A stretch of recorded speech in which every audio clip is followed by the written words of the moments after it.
Good morning, welcome. Hello, it's really nice to see you all. Thank you for being here. I'm Claire Snowden-Darling. These are some of the fabulous teachers that we have in the College of Functional Wellness. So the lady in the pink is Zoisa, the lady with the red hair is Tracy, and the lady in the green is Crystal. Get some green hair. So welcome to today. I'm really excited to be doing this workshop. Usually we are talking about menopause to practitioners, and so the opportunity to actually talk to women about menopause is really exciting, because obviously we tend to do that one-to-one in clinic and not as a workshop. And it just sort of seemed that there is the same information being delivered over and over to women, and so this is why we wanted to do this workshop. So we are recording it because there were people who couldn't attend. The camera can't see you, so if there is, if for any reason you don't want your voice to be on camera, then please let us know. But when there's an interactive bit later, we will turn it off, because the people at home will be doing that by themselves. So today, we've got a couple of hours where we're going to be diving into menopause. I say diving in, I mean ultimately this is such a huge topic. We'll still only be scratching the surface, because my experience of menopause is it constantly changes, which is the frustrating thing about it. But also what makes it so interesting. What we're going to be doing today is, I want to start off by talking about why is menopause worse today? Why are we all talking about it? Why is it suddenly the hot topic? And I am particularly interested in this. We're going to talk about a hormonal interplay that is going on during menopause. Good morning. Sorry. And I'm so sorry, I thought I had all the notes on this. Please grab seats. I literally only just started. We're going through what we're covering today. Yeah. So we're going to be talking about a hormonal interplay that not many people talk about, that is actually happening all the time throughout our lives, and in my belief, and the reason that we actually started the College of Functional Wellness in the first place, is because it's not talked about, and it is at the root of most chronic conditions today. But it's exacerbated in menopause, and you'll find out why. Now the good thing about that is you are going to go, what's great is I know what I can do to take control back of my health. We're going to talk about blood sugars, which sounds completely unrelated, but actually is very, very related. We're going to be talking about the stress response in our bodies and why that's impacted all the time in our life, but more in menopause. And then what happens to the female hormones during menopause. We're actually talking about a muscle-organ connection, which is fascinating. And there's so many anomalies in menopause, like women go, I've got a bad shoulder, why have I suddenly got a bad knee? And women being, medicated or treated for these individual things, when actually it's part of the menopause picture. And it's fascinating. We're going to be talking about diets, because one of the big issues that women have is weight stabilization in menopause. That seems to be one of the most common complaints. So we're going to talk about diets during menopause, because they can shift and change. I'm going to do a little workshop on that, so that you go away from today going, yes, I feel like I know what I can shift to change my symptoms. It's not just about weight, about energy, brain fog, all of the things that we so deeply desire. We're going to have a little chat about HRT. Is there anything on this list or missing from this list that you would actually have liked to have covered? Anything else? Well, there is time, hopefully, at the end for a few questions. So if there is anything that comes up, then just please make a note, because with our menofog, I don't know about you, but if I don't write it down, it goes out my head in about 5 minutes. So I want to start off just by sharing my story of menopause, because I was one of the people, I'm so passionate about this work because I was one of the people that went undiagnosed for a really, really long time. In 2004, I had my daughter, who is now 18 and a half, and we both nearly died during childbirth, and it was horrendously traumatic, and I developed, literally from the moment they brought me around in recovery, I was exhausted. I felt like I'd not slept. And basically the experience of the very traumatic labour and the childbirth part, I had a placental hemorrhage and I lost nearly 2 litres of blood, and they didn't tell me at the time. And so I wasn't given the option of a blood transfusion, and so I was trying to recover from this sort of traumatic incident, and I didn't even know I'd had this traumatic incident. And so from the moment she was born and from the moment I woke up, I was incredibly weak, I couldn't hold her, I was exhausted, and so parenting was just the most horrendous experience. So my milk didn't really come in, the whole thing, and at the time, I was 27, I just took it as, I'm a massive failure as a parent, why can't I have more energy, what's wrong with me? And after about 9 months, I started getting a load of infections, and I had a very wise GP, which is probably the only time I'll say that in this whole story, who basically said to me, these aren't infections, I think you've got postnatal depression. What I hadn't realised at the time was I'd also had puerperial psychosis, because I couldn't be alone with my baby without trying to kill her. And so, and I hadn't noticed this because I was just not really alone with her very often. I just sort of instinctively didn't want to be alone with her. And so we stumbled through, we got by, and it actually took until she was, I was too late for medication, the doctor thought. So I was just I had some counselling and just tried to get through, but the fatigue was with me just constantly, and my inability to be with my daughter was there constantly. And it was when she was 8 that I was diagnosed with PTSD. So it was a really long journey, and so our bond had been quite affected. And so the whole experience was just horrific, but by this point, by the time I got the trauma diagnosis, my periods had become irregular, my weight was, just all over the place, moods all over the place, energy, I was full on in a chronic fatigue disorder. And every blood test I had just came back as, you're fine, there's nothing wrong with you, you're fine. And I literally actually had a doctor, one day when I asked him for a blood test for something, I literally had a GP go, why are you being so annoying? To which I said, well, would you make that face and ask that of one of your vulnerable patients? And he said, no, but they're not as irritating as you.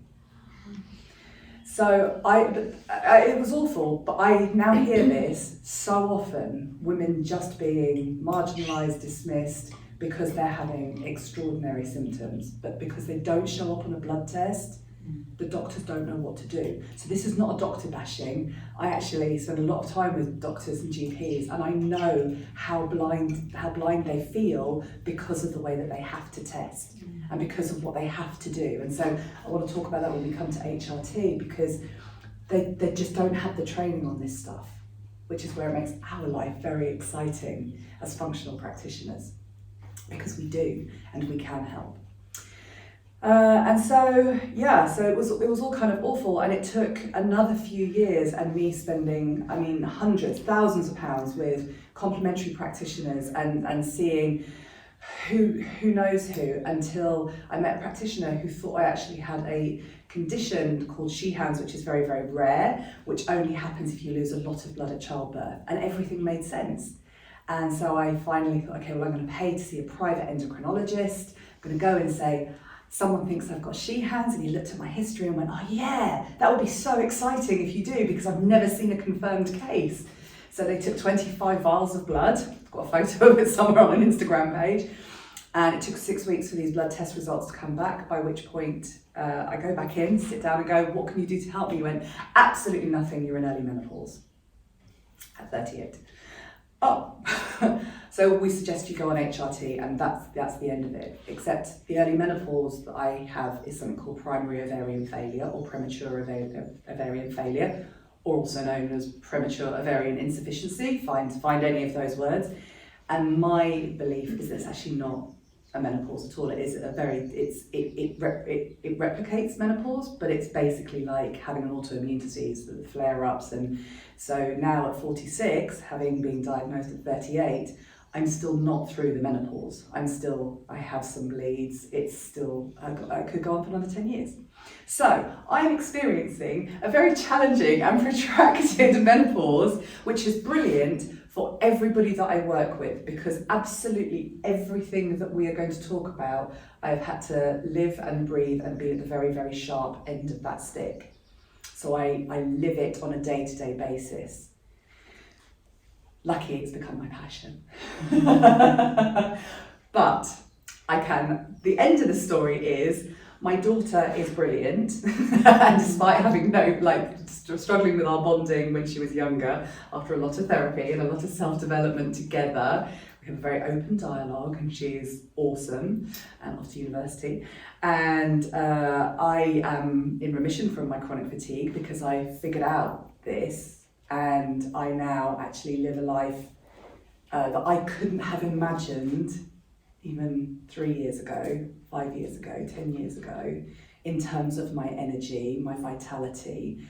And actually, I now believe my menopause experience has been the most transformative and catalytic experience of my life. And it has cracked me open to becoming the person that I was always meant to be. So, I always say to people who are struggling in menopause, and I do get the women who can't even walk into the clinic, they're crawling into the clinic because they feel so horrendous. There is a gift in this. Menopause, the opportunity in menopause, is it shines a light on every single part of our life that's not serving us. A behaviour that we've got, a belief that we've got, a relationship that we've got, food we're eating, not going to bed on time, alcohol, whatever it is, it will shine a light on it, and it gives us the opportunity to change it. We just need to be brave enough to take a blowtorch to a thing that's not serving us. And sometimes that means we need a bit of support to do it. Because if we don't, it's just going to keep showing us more and more and more, and the thing that suffers is our health.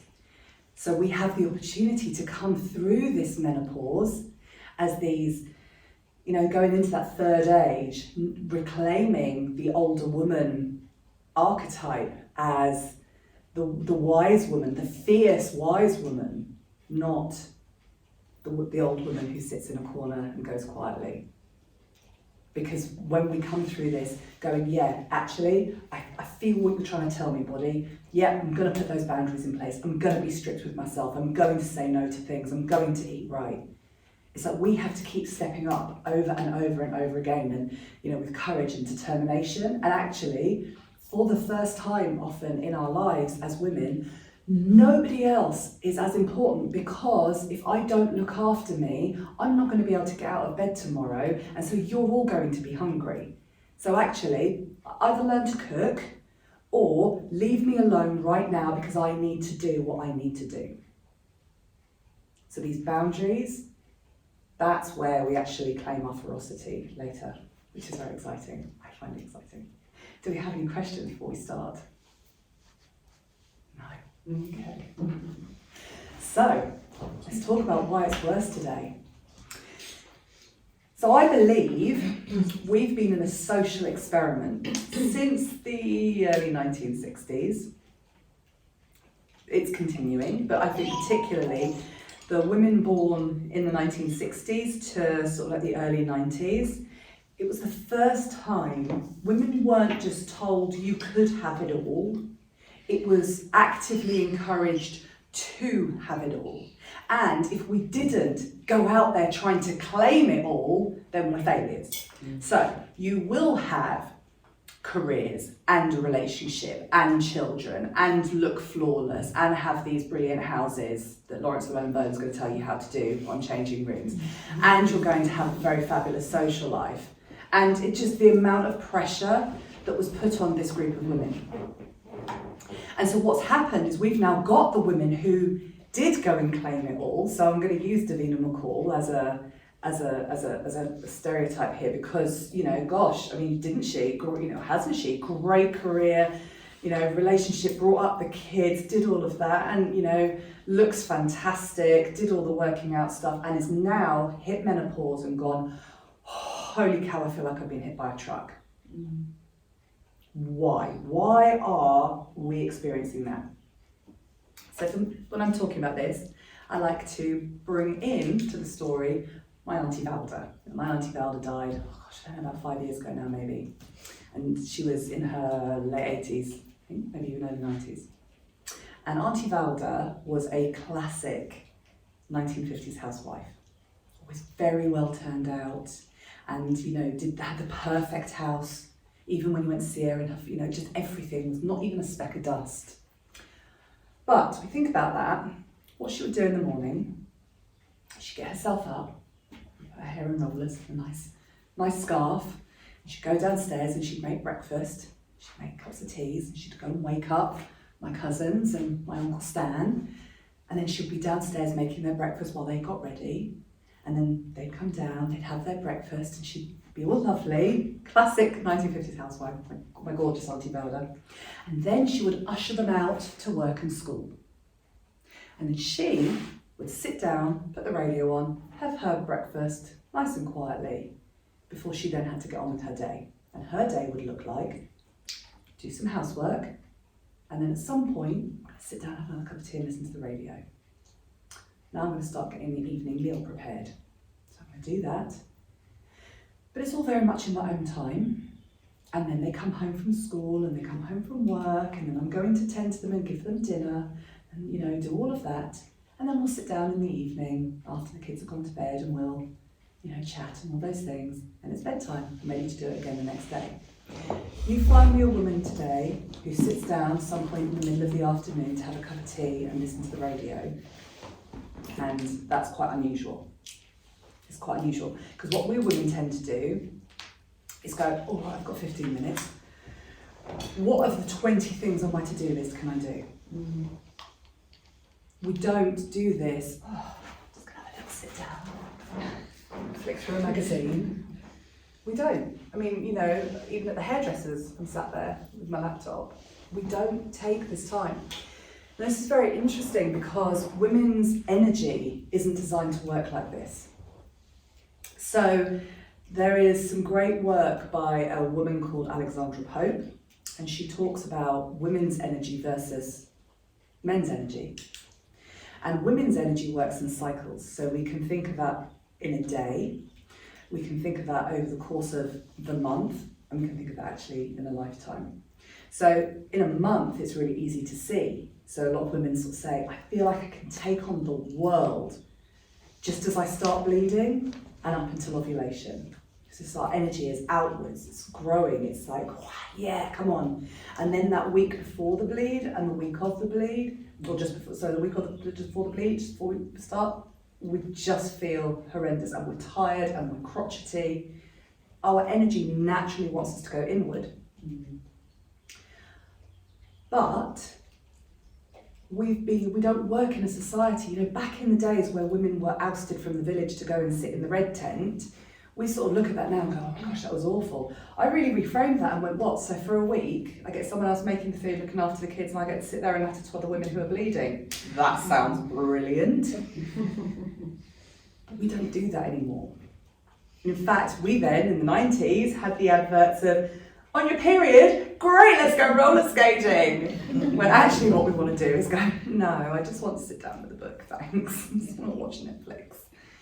So we have been taught to railroad over what a woman's natural cycle is. Actually, there are just, if we were to honour how a woman's cycle is, for that week and the first few days of a bleed, we wouldn't be forward facing at all. This is when we would be at home, retreating, maybe just doing some admin in our own time, not in meetings, all the things. So because we've railroaded over that for a lifetime, what then happens is we come into menopause, and it's like literally the mother of all PMTs. So we have this situation. The reason it's worse today is because our bodies were not designed to live the lives that we've lived. And like I said, we're actually, this sort of 20-year group are the first women who have lived like that. And I believe that the results of that experiment are showing we have broken women's bodies by societal pressure. So that all sounds quite miserable, but we're going to talk about what can we do about it now to make it better. And actually, I'm so passionate that the awareness that we have around this is now, so I start talking to my daughter about, and see my home conversations about things like contraception. I'm like, okay, we need to talk about what hormones could do to your body later in life. We have the education now to really support our daughters and our granddaughters not to go through this. Let's not let this experiment result carry on throughout the generations. So, we're kinesiologists, and in kinesiology, which is a therapy, we talk about something called the B's. And so I'm going to break down what we've actually done to our bodies using what we call the B's. The B's are essentially the realms of the body. So, we've got the biochemical realm. So what we mean by the biochemical realm is how has diet, food intolerance, have these things caused an issue with our bodies? How are they causing exacerbated menopause symptoms, or even just normal menopause symptoms that we don't like? So this is a big issue. We see this is like, these basically are the cause, one or all, or the issues can sit in any one of the realms. These are where conditions are coming from. So we have got a very poor diet. Even if we think we're eating healthily, we're struggling because we've got depleted nutrition in our soils. Our soils are so depleted that our diets are pretty shocking. And then, we just have to go out to eat, and the amount of seed oils, hydrogenated oils that they use in food, in convenience food, the amount of excess sugar, excess salt.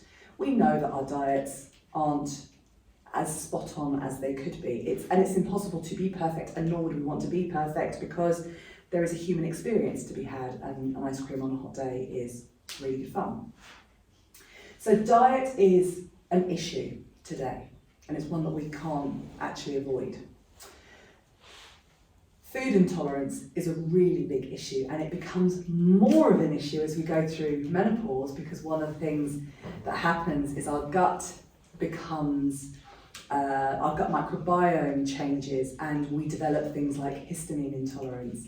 That's why women suddenly go, why I suddenly can't have any shellfish, I'm suddenly allergic to shellfish. Really common. Women go, I used to love mussels and oysters, what's happening? You go, yeah, it's because your hormones have changed your gut microbiome. So food intolerance becomes exacerbated in menopause, but our work in clinic, what we find is that most people have food intolerances their whole life that are causing low-level symptoms.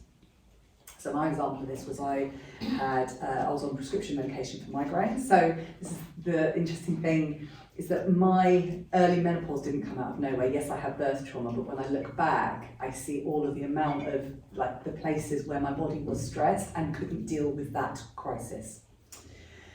So food intolerance, I was on prescription medication for migraines from the age of 16, and I had to take it every day because I used to be hospitalised with migraines. And I found out on my first weekend of kinesiology, second weekend of kinesiology training, that I was intolerant to tomatoes, that I used to adore and eat every day. And was like, well, that's weird because they're healthy. And turns out they weren't for me. And within 2 weeks, I'd lost a stone and then was off my medication. And 17 years later, I probably had 4 migraines in that time. So it's tomatoes that were a big trigger. So people often don't know the foods that they're intolerant to. But the real biggies are wheat and cow's dairy. They're the real biggies. They're what we call the foundation, the gateway allergens. Then we look at some of the more things that feel a bit random but actually aren't. So a lot of people are eating foods they're intolerant to.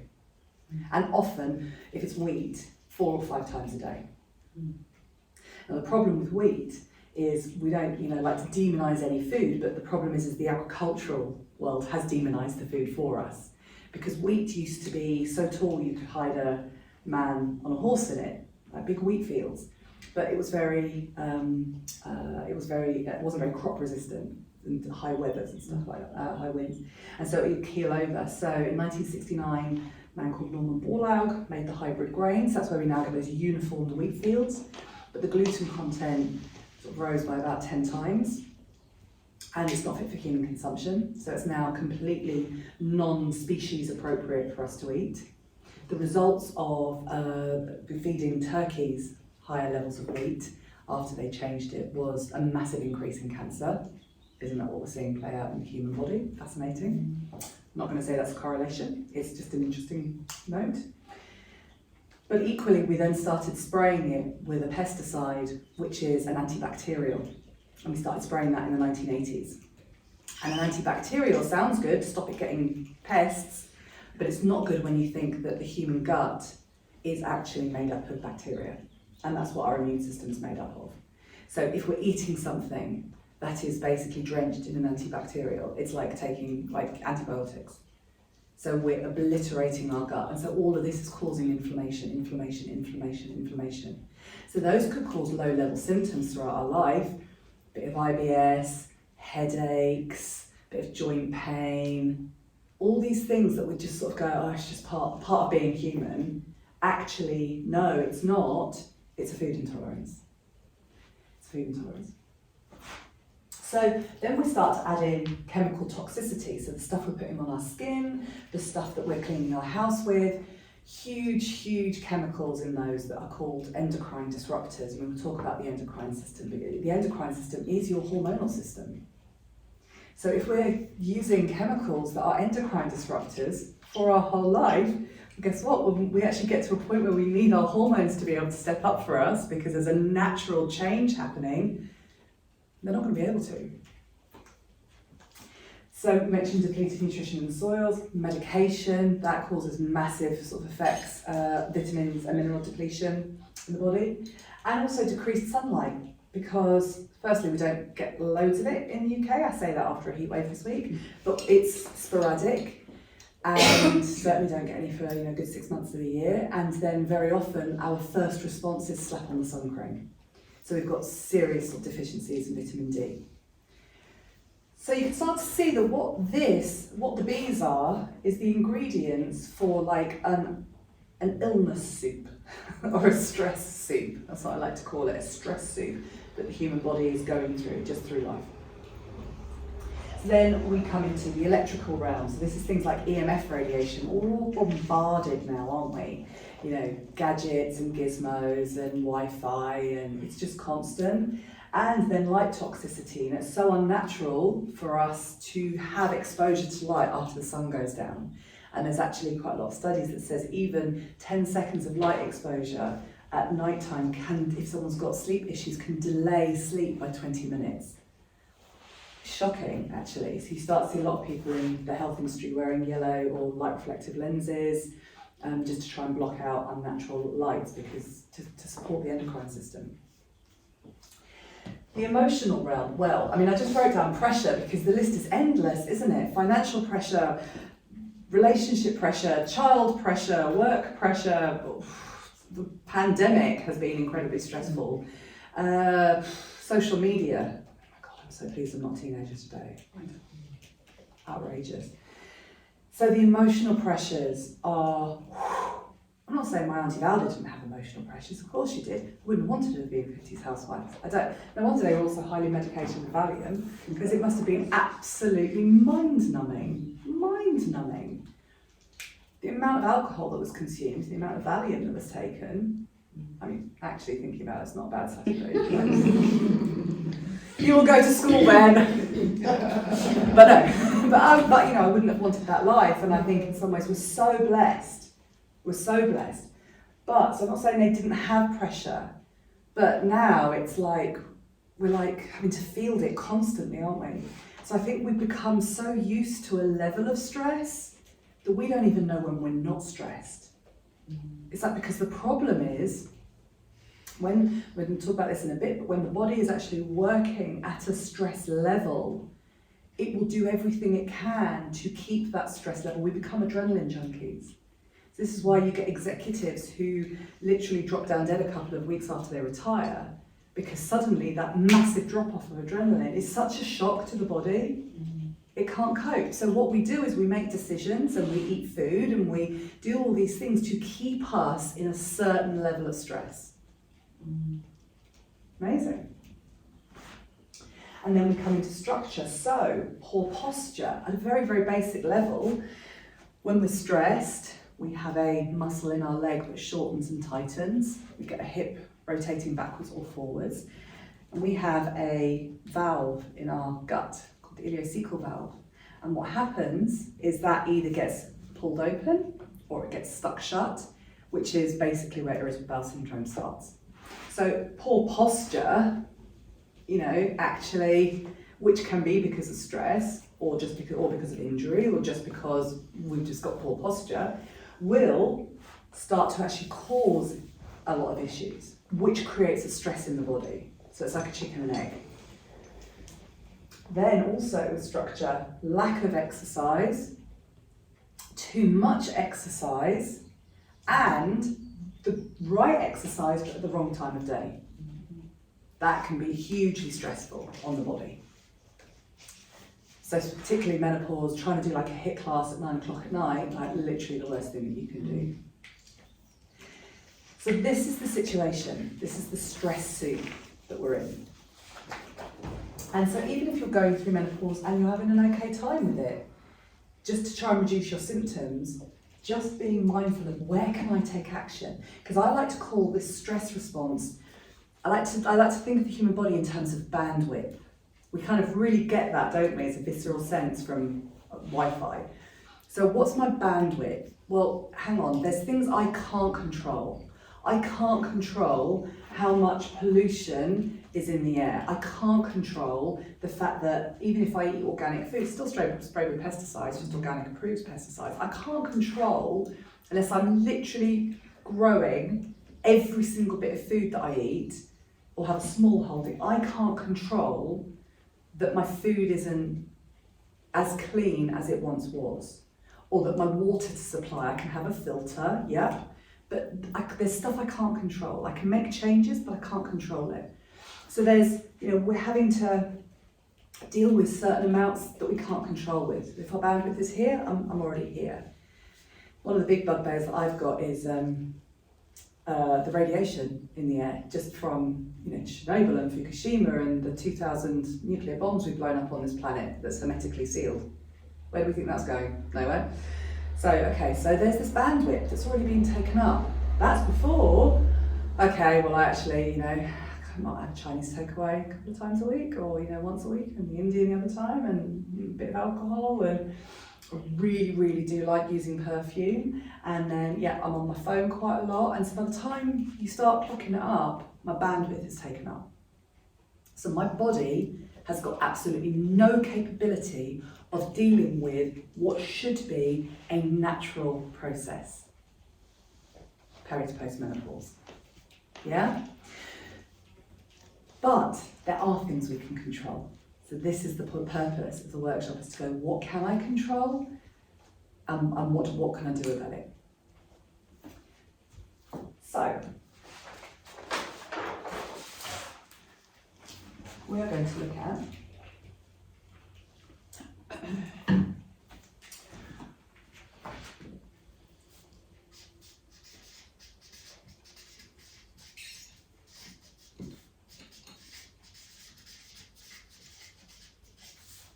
So, I was in the midst of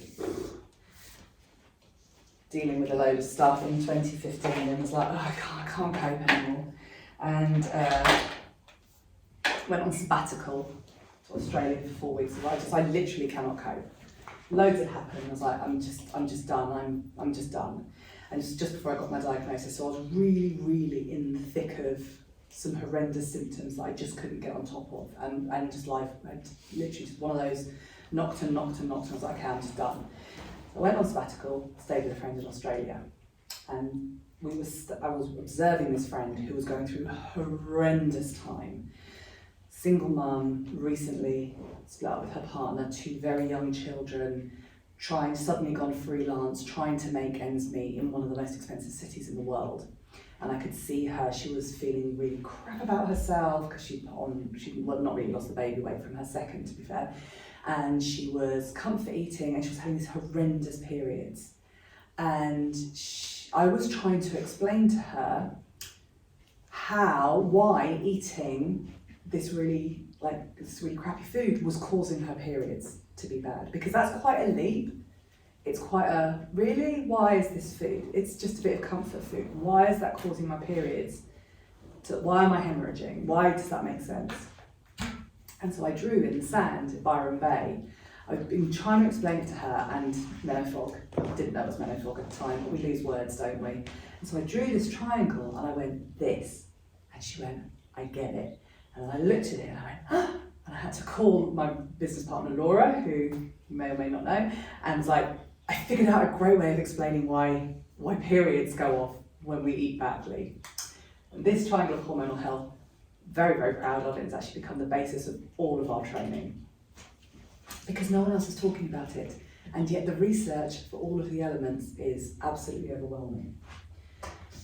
So, the triangle of hormonal health. I want you to imagine a stool. When we've got a stool, for us to be able to sit on that stool, we need all those legs to be equal, don't we? We need that stool. We need each leg to do its job. So the stool legs in the triangle of hormonal health are 3 sets of hormones. So these sets of hormones, we've got blood sugar hormones, we've got stress hormones, and we've got the sex hormones, so testosterone, estrogen, and progesterone. So regardless, male or female, men just don't have the estrogen and progesterone, but sex hormones. So what happens if we are going through menopause, peri to post-menopause? We've already got a bit of a wonky leg over here, just a bit wonky. Now I'm seeing women, if they're not in primary ovarian failure, premature ovarian, whatever they want to call it, whatever it is now, I'm still seeing women who are starting to get this slight wonky leg around about 37. It used to be 40s, but stress soup is getting worse. That stress soup is definitely getting worse. And also, I think if women have had a couple of children, particularly, haven't been able to replenish their body minerally, they're just starting to get into that real overwhelm. And those very, very early menopause symptoms are, again, they're the things that you would just be sent away from the doctor. And this is, I know, one of the drives that doctors are being asked to learn about is those very early symptoms of perimenopause, because they can be things like just a bit of a loss of confidence. I got a bit scared of driving, like out of the blue, and I hear that a lot from, especially as I want to drive at night. Having driven all around the country, never even thought about it. It's a proper up here thing. Or, oh no, things I used to just not even think about doing, now I feel a little bit anxious about.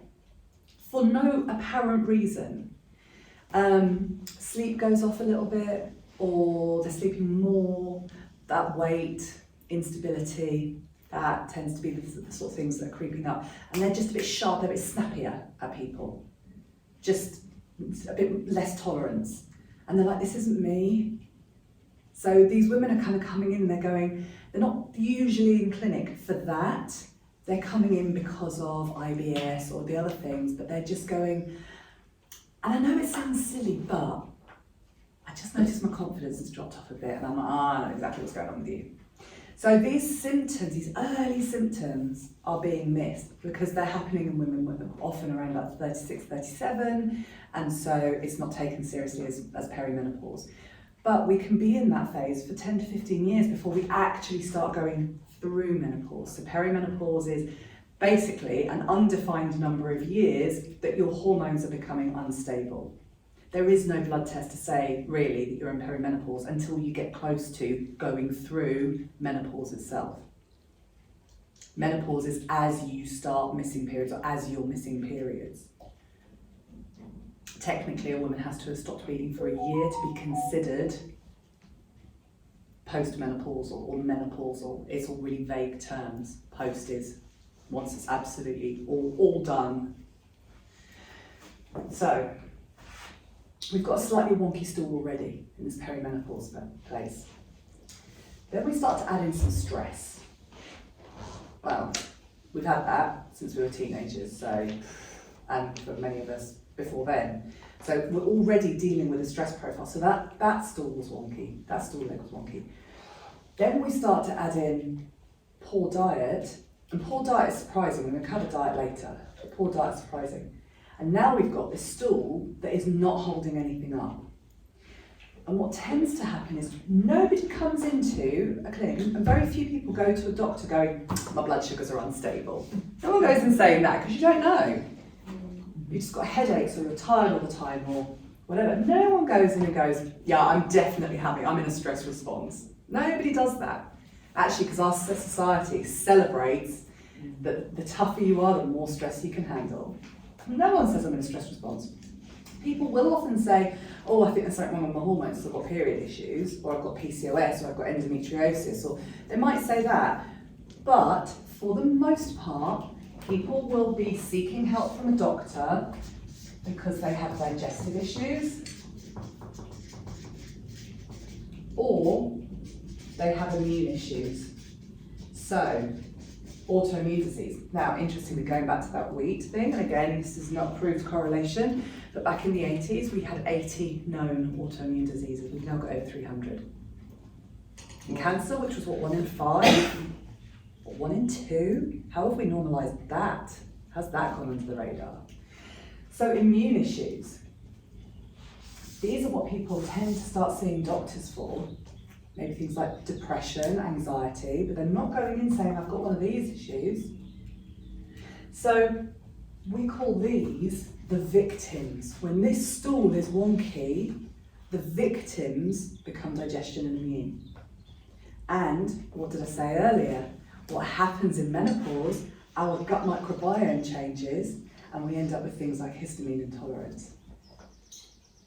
So these are the things, women suddenly going, I've got this horrendous IBS, or I'm really constipated, so, something really bad's happening in my gut, I'm really bloated. They're not actually coming and going, oh yeah, I've got problems with my hormones. These are the things that are bothering us. Or I'm getting every cold, or I've been diagnosed with an autoimmune disease, I really need to know how to manage it better. Yeah, so it's just a victim, they're victims, it's so simple. If we've got balanced blood sugars, balanced stress hormones and balanced sex hormones, this is the healthiest our body can be. So when we aren't feeling really healthy and vibrant, this is that light being shone, and not just for menopause, for any health, for anybody. This is the light, okay, I'm not feeling the best that I can feel. What's up? What's going on in my blood sugars? What's going on in my stress hormones? What's going on in my sex hormones? This is why I love this tool, because it's really empowering. It's like, okay, I still haven't nailed it. What do I need to do now? You tell me, body, what do I need to do now? Really, do I really need to stop that extra tennis lesson on a Thursday because I know I'm tired when I'm there and I think I'm doing myself good, but actually I'm not. Okay, I'll give that one up too. Yeah? So knowing this becomes really empowering. So let's have a chat about blood sugars. Because we tend to think about blood sugars as being, blood sugars, I don't really know. I mean, I remember learning about blood sugars in a very basic way. And I remember feeling, I mean, Tracy did the same training as me, and I don't know about you, but it always just felt a bit vague.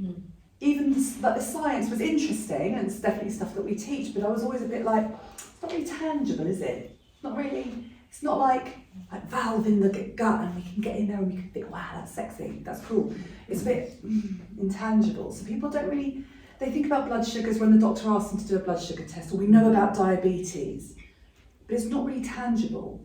But my absolute belief is that blood sugars are the foundation to health, and you'll see why. So throughout the day, our blood sugars should sort of do this. Our body will make a certain amount of insulin. So insulin is the hormone that brings blood sugars down in response to food we eat. Yeah? And there's a few blood sugar hormones. We're going to talk about insulin, but I want to talk to you about 3 others because no one talks about them. So there's blood sugar, the blood sugar hormones, insulin. I'm going to talk about that in depth in a moment. Insulin's job is fat storage, which when you're putting on weight is not your friend.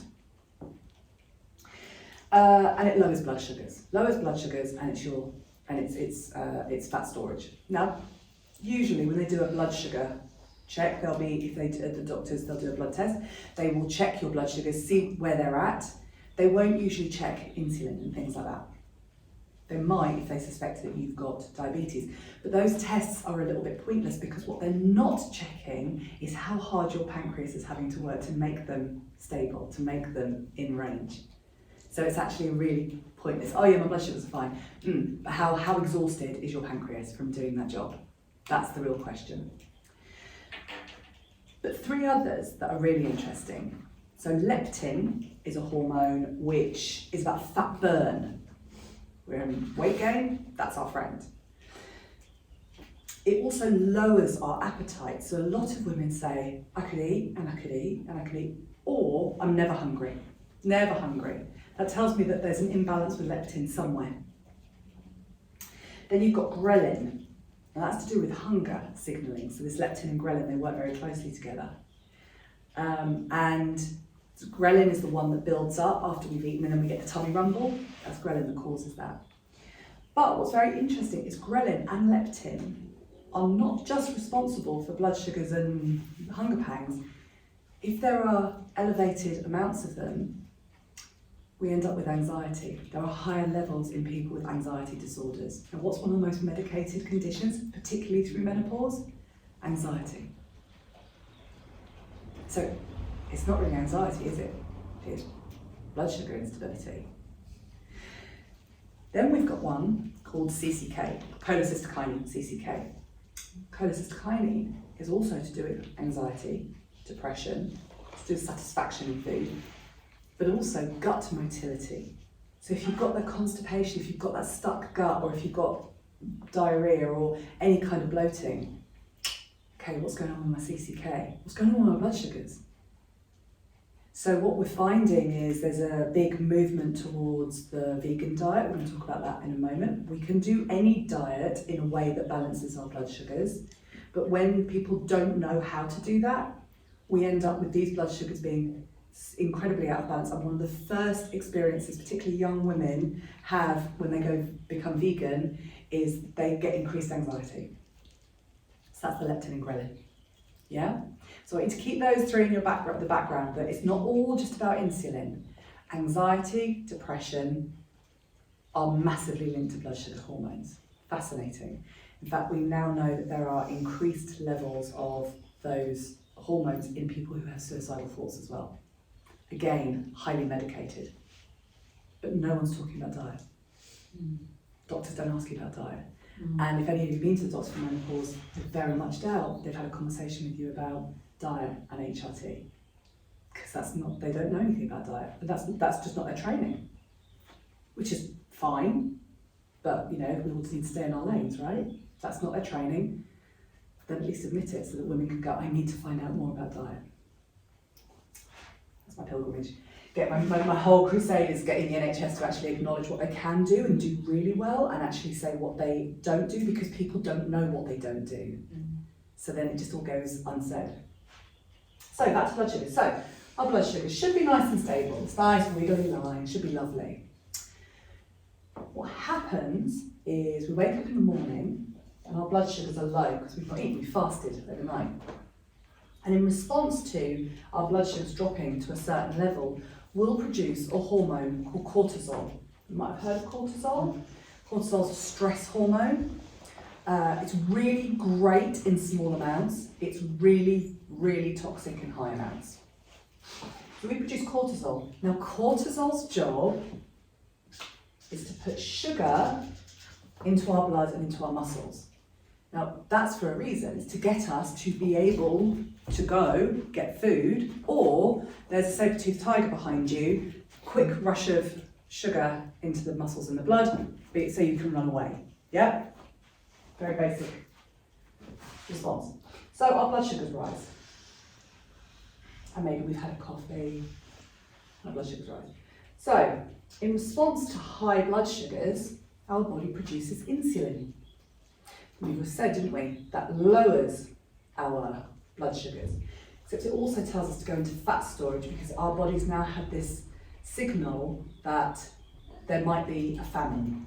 So go into fat storage because it's really important.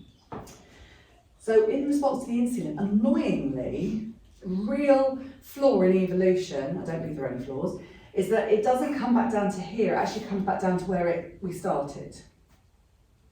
Boom. So now I go, okay, well I've had my coffee, it's time for breakfast. So I'm going to eat a bit of toast. And or maybe some granola with some yogurt and some fruit. Or let's have some porridge. And tragically, everything I've just said is just sugar. Very little protein, if any, and not much fat. So my blood sugars, boom, it's going to produce insulin, which means I can produce cortisol. And then now about 11 o'clock, I go, let's have a couple of biscuits. Drop. Now it's lunchtime. So I go, sandwich, packet of crisps, maybe an apple, chocolate bar. 3 o'clock in the afternoon, slump. I'll be really good, I'll have some fruit. Standard diet list. I'm going to have a bit of fruit, and a coffee or a cup of tea. And I'm going to go home, and now I'm going to make a chicken curry. So now I might go to here. Yeah? So what we've got, 5, and then especially if later on at night, I then go and have, my blood sugars drop again because I've been ricocheting from this, and then I go, I'll have a bit of chocolate or a little bit of something before bed. So we could go into this blood sugar roller coaster 5, 6, 7 times a day, which means that 5, 6, 7 times a day, your body is going into fat storage, and 5 to 6, 7 times a day, your body actually believes there's a saber-toothed tiger behind it. It's in danger of starvation or something's happening, so we're producing a stress hormone. So in terms of bandwidth, wow! How much bandwidth am I taking up just by not fueling my body right? Isn't that eye-opening? It never really landed for me, even when I was learning nutrition, that every time we put something into our mouth, our body has a hormonal response. Mm-hmm. And that hormonal response is either this or it's this. How amazing. How many symptoms do you think we can get rid of? Anxiety, fatigue, overwhelm, weight gain, insomnia. Like literally people come in and they go, I've seen every specialist on this really expensive HRT, everything's just awful. And I literally go, yeah, great, I can help because we're going to tweak your diet. Or you could take your dog to the vets. What's the first thing they ask it? Is it eating the right food? Is it giving it too many treats? Is it walking? Is it drinking water? Why aren't we asking the same? So it's fundamental in menopause because we've already got the wonky stool. So we have to work a little bit harder to make sure that our bodies don't do this. Yeah? What happens if you don't eat? If you don't eat till later in the day? So for some women that really is really beneficial, particularly in the early perimenopause places, intermittent fasting can be fantastic. I think when we're actually going through that late stage perimenopause into the menopause phase itself, I think it can be very, very stressful on the body. So we can just be in such a deep cortisol response. So what we have to remember is this isn't even just about food. We can go into this from stress alone, because there's now this phenomenon of people developing type 2 diabetes where they're looking at the diet and going, it's perfect. And it's because of the stress. Yeah. So I think if women find it really easy to do, So I'm never hungry until later, So that's either, that's your natural pattern. Yeah. Or it could be an imbalance with that leptin, ghrelin, and I would sort of say, I wonder what it would be like to eat something very, very light. Right. I feel like it's, I don't know. I think that's something. Yes. You know. So it's either it could be your natural Yeah. time. I'm not really hungry till about 9:30, 10, but Mine's like much 2. later. Yeah. So I would say that might be an imbalance in your leptin and ghrelin. right. And it would be interesting, and we can talk about this in the food bit, what can you start to just eat and see if you can kickstart hunger. If you can't, and you're a couple of months in, you go, actually no, I think I really do want to eat at 2, then there are some people where it is just a natural thing that they eat at 2, maybe 8, or some people are one meal a day people, but you need to be getting your, the kind of the right amount of nutrients and calories in then.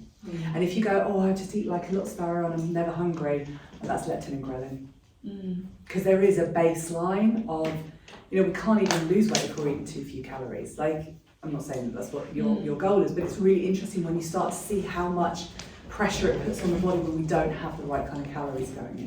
Yeah. But it could just be a natural, I'm just not hungry until that bit later, or it could be this imbalance of the leptin and ghrelin. How do you know that? You would give it a go with trying something earlier in the day, Right. and just see, your hunger might kickstart. It's like people who don't drink water and go, I'm never thirsty. Your body's thirst mechanism has literally switched off. So when they start drinking water, then it's almost like they become insatiable.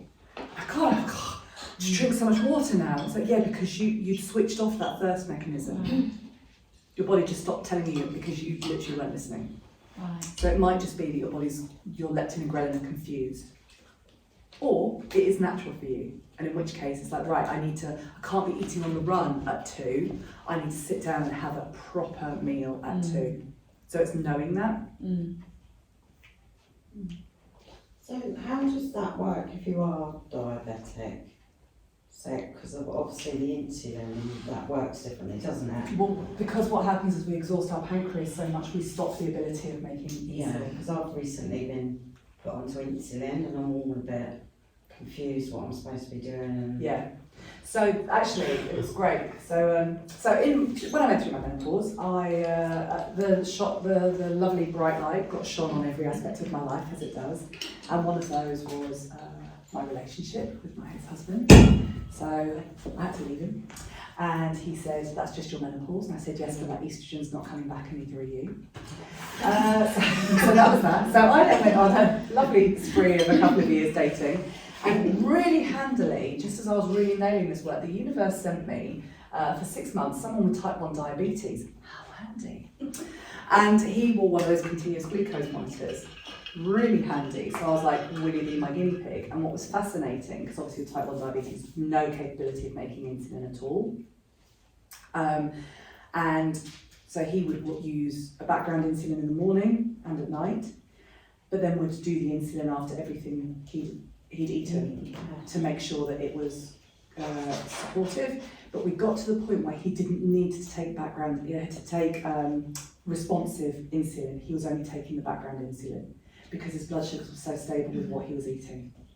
So if you've just been diagnosed, No, I've had type 2 diabetes for a few years now, but I've just gone on to insulin because my blood sugars were really high, like constantly. But my diabetic nurse is not very informative. No, and and had a conversation with her, and I was more confused than ever. And I was like, "Do I do this?"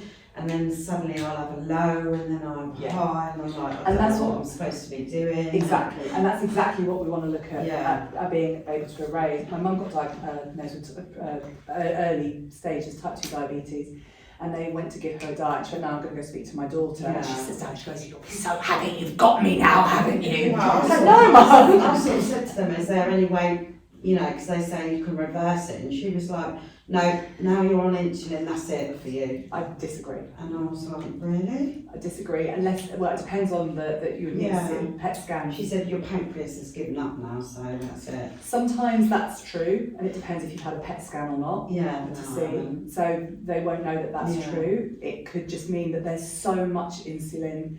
There was so much insulin, it just got so tight. But I would say if you've only just gone on it, there is always a chance. Yeah. Not always, But if nothing else, at least you would be able to take the pressure off your body. Yeah.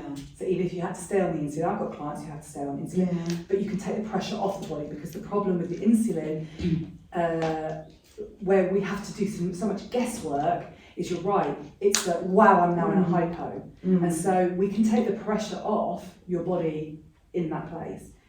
But if it's still quite a new thing, very often it is still reversible. But the NHS don't really believe that diabetes at all is reversible. So my mum got diagnosed and they were telling her to eat all these carbs, and I was like, no.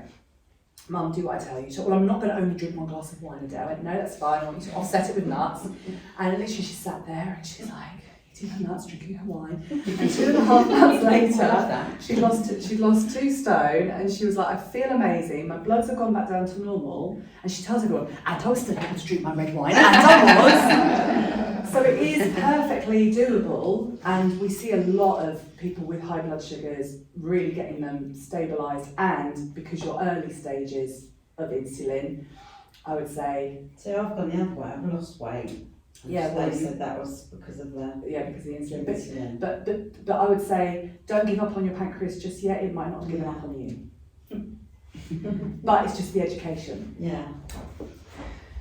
And in that sort of situation, it might be that the diet becomes a bit more extreme in what you... And some people don't want to do that, and that's absolutely fine. I really struggled to get my blood sugars under control, because massively wonky stool on my hormones, massively wonky stool. Chronic fatigue disorder is a stress disorder, so massively wonky stool. And so for me to be able to get my symptoms under control, I have to be really, really strict with my diet. It doesn't mean I can't go out and have a bit of fun, but I have to be 99% of the time incredibly strict with diet to be able to function, which just feels like the biggest blessing.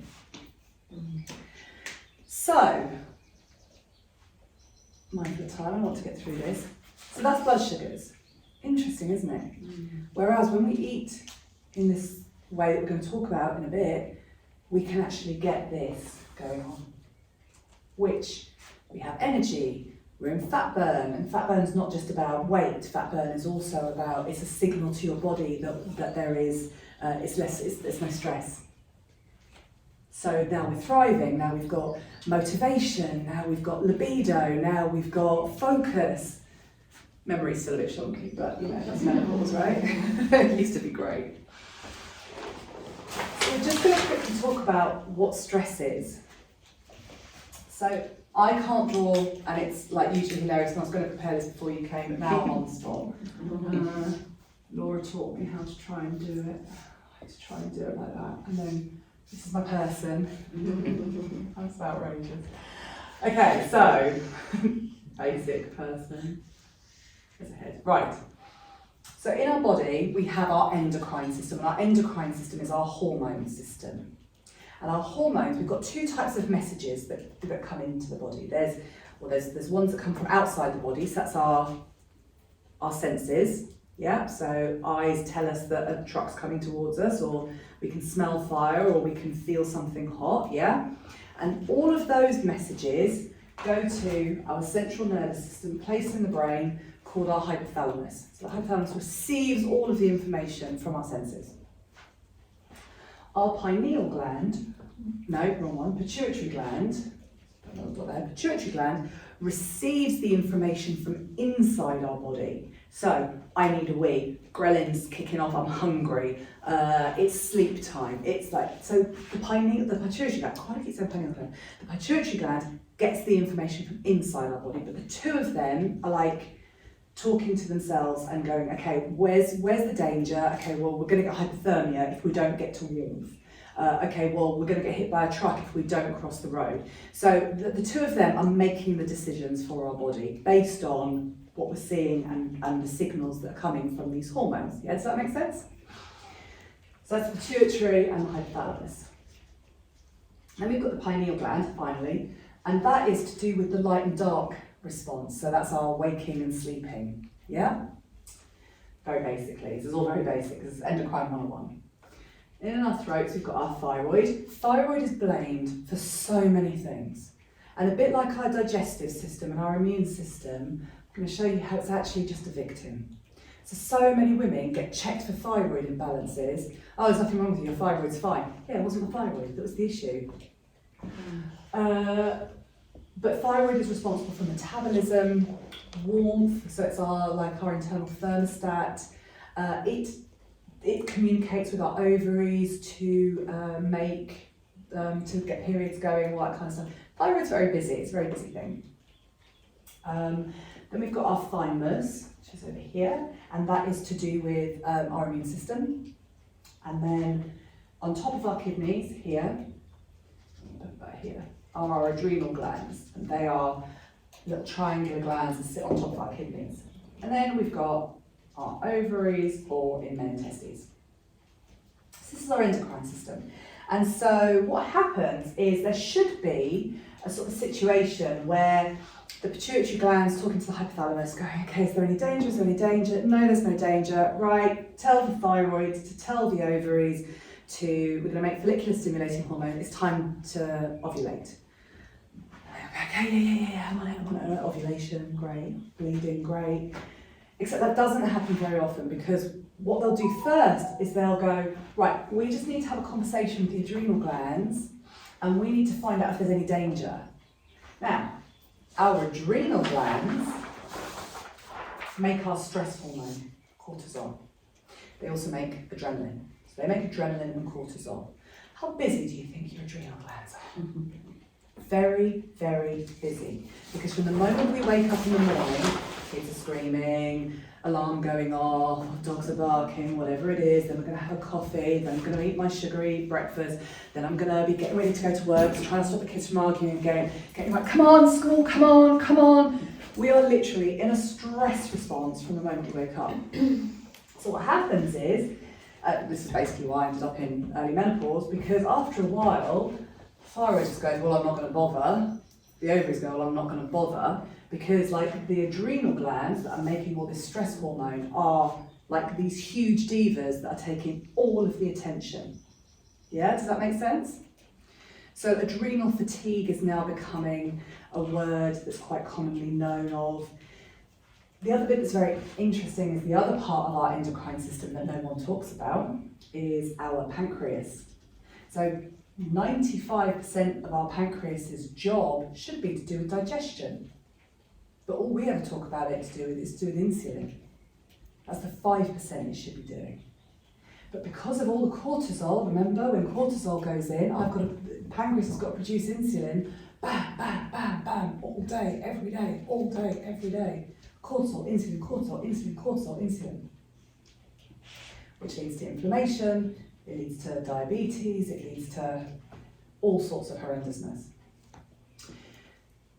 So what happens, we've got our hypothalamus, you've got our pituitary, and we've got our adrenal glands.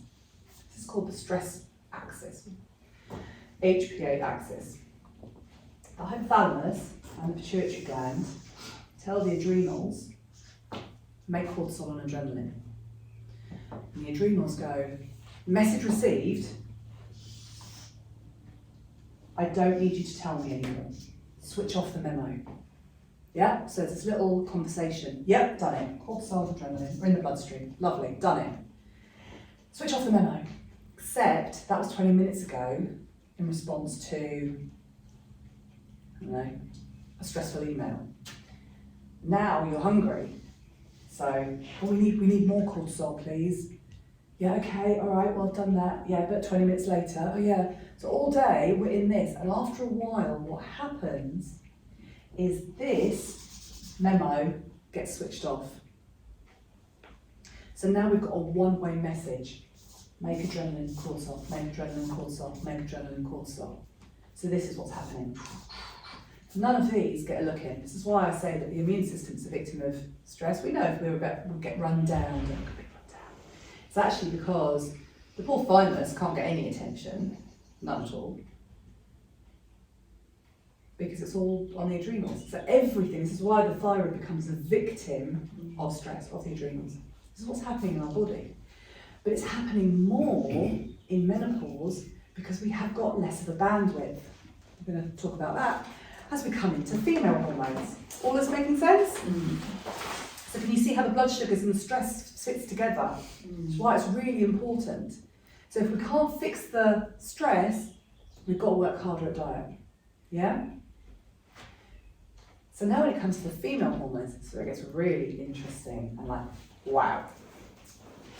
So what happens in menopause is our progesterone, first thing that starts happening, progesterone's got 3 hormones, progesterone, estrogen, testosterone. Progesterone is the calming hormone. It's what makes us really zen. Yeah?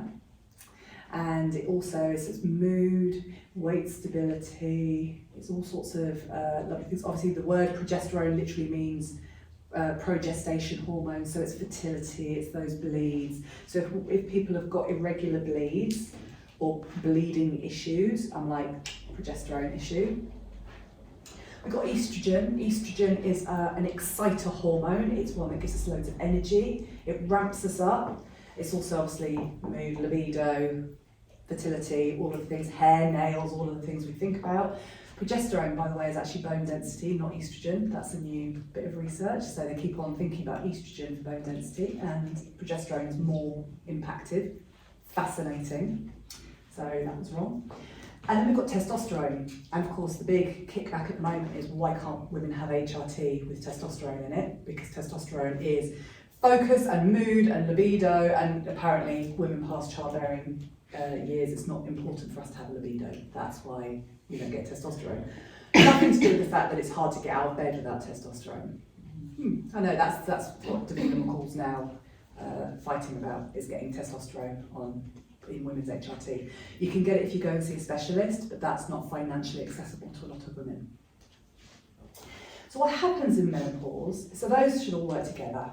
You know, progesterone, that we have the estrogen, that peaks at ovulation, then progesterone starts to kick in, and then if we're not pregnant, everything starts to drop off, and that's when we get a bleed. Yeah, that's the female cycle.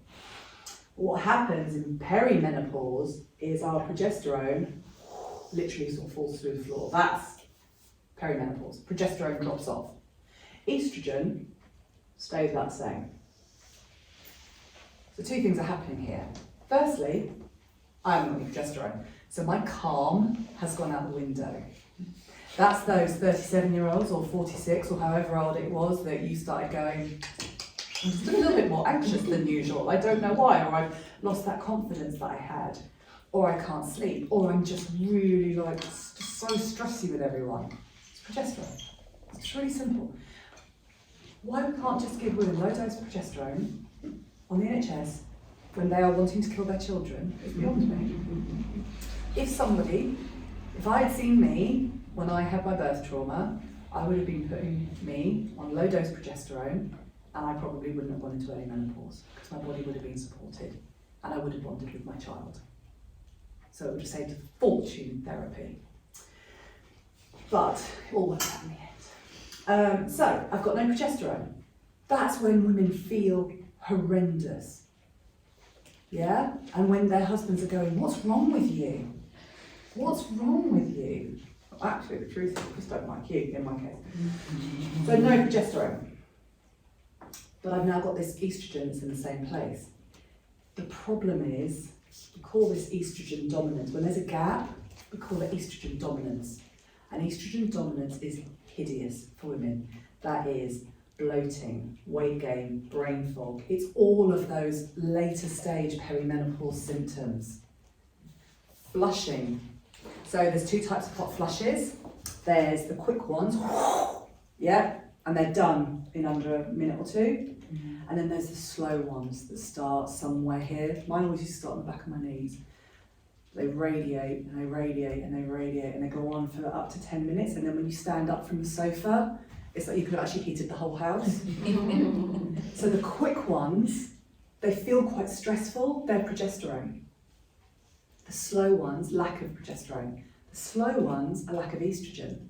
In my experience, personal, professional, women are getting the quick ones very, very early in menopause. Usually you don't start the slow ones until post-menopause. Like really, I've stopped bleeding and maybe even a year after. They're the deep estrogen ones.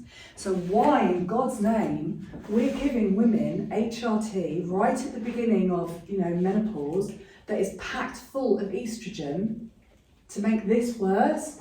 That's why women go, I've just piled on weight on my HRT.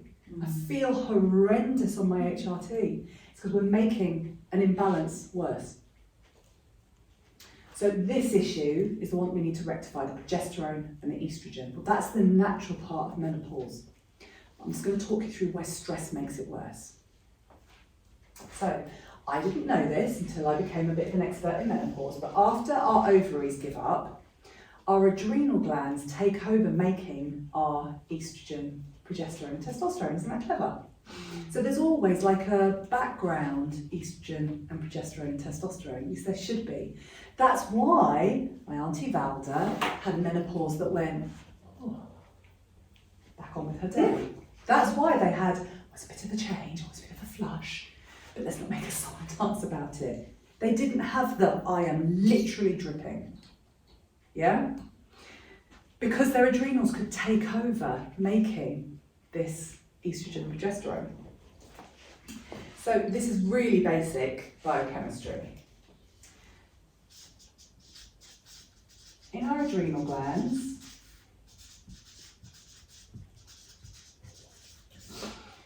we use fat, aka cholesterol.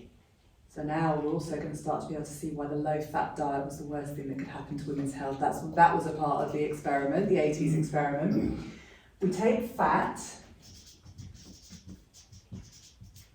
and we make a hormone called pregnenolone. You're not going to get tested on this. Pregnenolone goes on to make progesterone. It also, this is simplified, it makes another hormone, but I don't want to confuse you. It also goes on to make estrogen and testosterone. Pretty important, right? So, actually, 27-year-old me, I wouldn't have been talking about progesterone. Usually what I find in clinic is that women going through, and even long COVID, post-viral fatigue, it's the body didn't have enough bandwidth to cope with a stressor that came in, and what happened was what we call this the pregnenolone steal. The body goes into that adrenal kind of crisis, constantly making cortisol. So it's the same as what happened to me, except, so it happened either from a traumatic experience or a virus. Yeah, it's a traumatic emotional, physical experience like surgery, or anything really, accidents, injuries, or viral illness, viral. But they've now stopped calling it post-viral fatigue, started calling it long COVID because they haven't got anything for post-viral fatigue. So now if we start calling it long COVID, because we now got millions of people suffering. And of course, actually, the real name for it is ME, fibromyalgia, chronic fatigue. So, yeah, it's a big issue. The chronic fatigue charities are in uproar that they've changed the name to long COVID because they're like, hang on, we've been trying to, find research for 30 years. But now that there's an issue, a bigger issue, you just change the name, so now we're even more marginalised. That's the whole thing. So anyway, sort of 30-year-old me, I probably actually didn't need progesterone. I'm usually often giving people low-dose pregnenolone because their body goes, if you give me a bit more of this, sort out their diets, they're eating some fat, give me some of this, I can do the rest, take away some of the stress. Body's really clever. But pregnenolone goes on to make progesterone and estrogen and testosterone. That sounds lovely, doesn't it? Except if we're stressed, progesterone, as we said, progestation hormone, how important do you think it is for you to be calm and be able to hold and carry a baby if there's a saber-toothed tiger behind you? How important is it? Absolutely not. So the body says, well, we won't have progesterone then, we'll make some cortisol. So what's happening is we are becoming very progesterone deficient very early on in our lives. I could probably, if I'm honest, trace mine back to teens. I think I see so many teens now, young girls, PCOS, terrible acne, like real, and you start going, it's this, they're in a cortisol response, let alone when it comes to menopause. So not only have I got a natural drop off in progesterone, my adrenals should be able to make a little bit more, but they're not making it. So this is why women are having such awful menopauses now. Doesn't it make sense? It is literally, I get so excited because it's like, it's actually really simple. It's this. The poor diet, look at all that blood sugar imbalancing going on. The stress. Stress.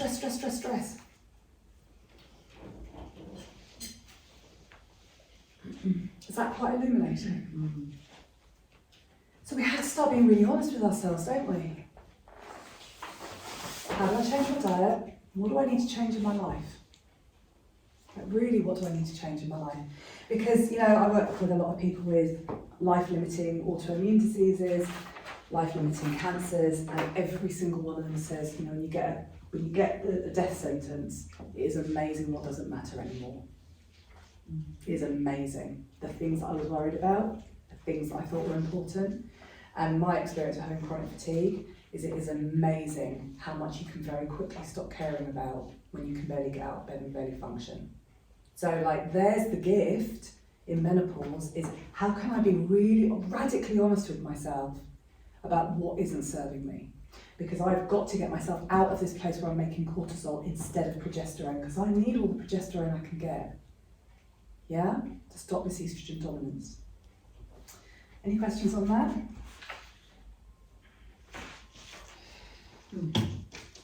No, it's great, isn't it? Because now we can see why. Oh, I get it. So, I'm going to go on to talk about HRT, which was actually at the bottom, because then I want to do the diet workshop. Yeah, does that make sense? Can I just ask something? Can they test where you are in that? In whether you're low in progesterone or estrogen? Yes, that's part of the. Yes, they can.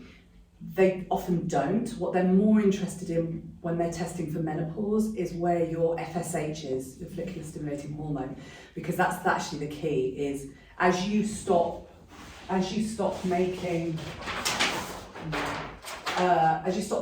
estrogen, your thyroid tells the ovaries to make estrogen, progesterone. They mostly focus on estrogen. There's this real progesteronism. They don't really talk about progesterone because there is so much in the medical world that believes it's only to do with fertility. It's not. It's our mood. It's our anxiety. It's so much about our personalities. Actually, progesterone. I know my sister was told she's been put on a progesterone tablet as well as her estrogen gel. And the doctor just said, "Oh, that's to protect your womb." And so what happens is women who have had hysterectomies, the doctors say, "Oh, you can't have progesterone," which is not true. And as soon as you go and speak to a specialist, they go, "No, you can have progesterone because if you haven't got a womb to thicken, it won't thicken a womb." But progesterone is hugely impactive in stress, nervous disorders, anxiety. This is what I mean by it's not the doctor's fault. They're only doing what they've been trained to do. And menopause training is optional. It's optional. It's 1 day training and it's optional. When every other human on the planet is going to go through it, how is that optional? I think a 50% chance of someone experiencing a condition should be pretty much mandatory training. That's just my personal view. I might be wrong. Could you just say that bit again about if you've had a hysterectomy, you don't have a womb, because I've had a hysterectomy, and I'm on HRT that is estrogen only. So if you have had a hysterectomy and you don't have a womb, I have ovaries. You have ovaries. I do. The doctors will say you can't. Some doctors will say you can't have progesterone because it's about protecting and thickening your womb lining. And because I don't have one, I don't need to do that. Yes, But but progesterone is hugely impactful in a woman's mood, weight, energy, sleep, bone protection. Thank you. And if you find the right specialists, they are aware that if you don't have a womb, your body just will use the progesterone for the things it needs to use the progesterone for. So I do have a number of clients who have sought that help, and actually some GPs who have had the training go, it's okay, you can have progesterone. And the problem is we're back at that postcode lottery, luck of the draw thing. So a lot of my clients who have had hysterectomies are very happy on their progesterone HRT. Can I just ask one really quick question? Is there enough progesterone in the Marina coil? I'm about to talk about that. Perfect. It's out of date, it's probably not even worth it. I'd be happier with that. I'll talk about that. And speaking of the hysterectomy and the body not being able to make progesterone, Yes. my brain then launches into my mum, who's in her 70s and 80s. And then it's just like, oh, you've got high blood pressure now. And Yes. it's just like, hello, I've got no calming hormone, I've got loads of exciting No hormones. calming hormone, To exactly. her, is that something common that you see? Absolutely. That they haven't actually made that link to Absolutely, because also, wow, wasn't going to go into this, but we're here now, so let's, because I'm excited. Our adrenals don't just make this one thing. Our adrenals also make a hormone called aldosterone. And aldosterone does two things: fluid balancing and blood pressure. How many women go to the doctor going, I'm all puffy? I go, here, have an antidiuretic, because clearly your kidneys aren't working properly. It's aldosterone, it's stress. I've got loads of friends that have suddenly gone all like puffy. Puffing, Yeah. yeah, that edema. And it's stress because of food intolerance, diet, emotional pressures. It's honestly, it's not basic. It's not rocket science. It's not, honestly, we're stressed. So it's aldosterone and blood pressure. Because her blood pressure, the aldosterone will be imbalanced because she hasn't got the progesterone. I know, right? So the progesterone actually is more important than the estrogen. They're both really important, but we make 100 times more progesterone than we do estrogen. And I have a lot of experiences with a lot of clients who do, it's like we've got to nail the progesterone first. There is a point in our menopause where we need that estrogen, and I would not be functioning if I didn't have it. I actually sent a message to Laura, my business partner, and went, do you know what I've noticed? It's taken me, because of gut issues, it's taken 3 years to get onto the right level of hormones, where I actually now feel like an actual human being. And I said, oh, the thing I've noticed now is I'm just weeing less. Like it was constant, every half hour. And I was like, wow, yesterday I managed to go for a 40-minute bike ride, have a massage, do another 40-minute bike ride back, come back, eat some food, and then I thought about going for a wee. I was like, I would have had a wee before I went, when I was at the massage place, before the massage, after the massage. Why is that? Why is the weeing? Because I've got my estrogen balanced. I've actually got enough estrogen now. So weeing, if you're weeing a lot, it's good. If you're weighing a lot, it's because you haven't got enough estrogen. Estrogen does so much, so I don't want to vilify estrogen, but the problem is when we've got too much of it compared to progesterone, we feel horrendous. It's this balance that's so important. And for me, I had to, personally, my journey was, most women might be on 100 milligrams of progesterone. I had to be on 400 milligrams of progesterone for years to balance out this huge trauma that I'd had 15 years previously. For a long time. Now I'm on more normal levels of progesterone and now can have the right estrogen balance. But women don't know about it, and the doctors, there's one in particular I won't mention, but she's very famous. I have clients who spend a fortune going to see her. And all she says is, as soon as they go and say, oh God, yeah, I'm putting on weight, I've got this fluid retention, more estrogen. So they're just getting more and more this excitement, where's the calming? Yeah, does that make sense? Where's the aldosterone? Come on. Body's But just you don't know where you are in that, do you? It is quite tricky, but it's sort of, when you understand how menopause works, it's a process. The progesterone drops off first. And what you've got to look at is the clues. So too much estrogen is things like sore boobs. It will be quite bad bloating. It will be high estrogen, inflammation. What was lots the of weight sleep gain. one? That's lack of progesterone. Right. So lack of progesterone is sleep. Later on, if you're taking progesterone and there's still insomnia, then it's estrogen. But I always say, this is where it gets confusing because sometimes the symptoms are the same. But it's about the process. Progesterone drops off first. So you've got to nail that bit. You've got to get that bit fixed.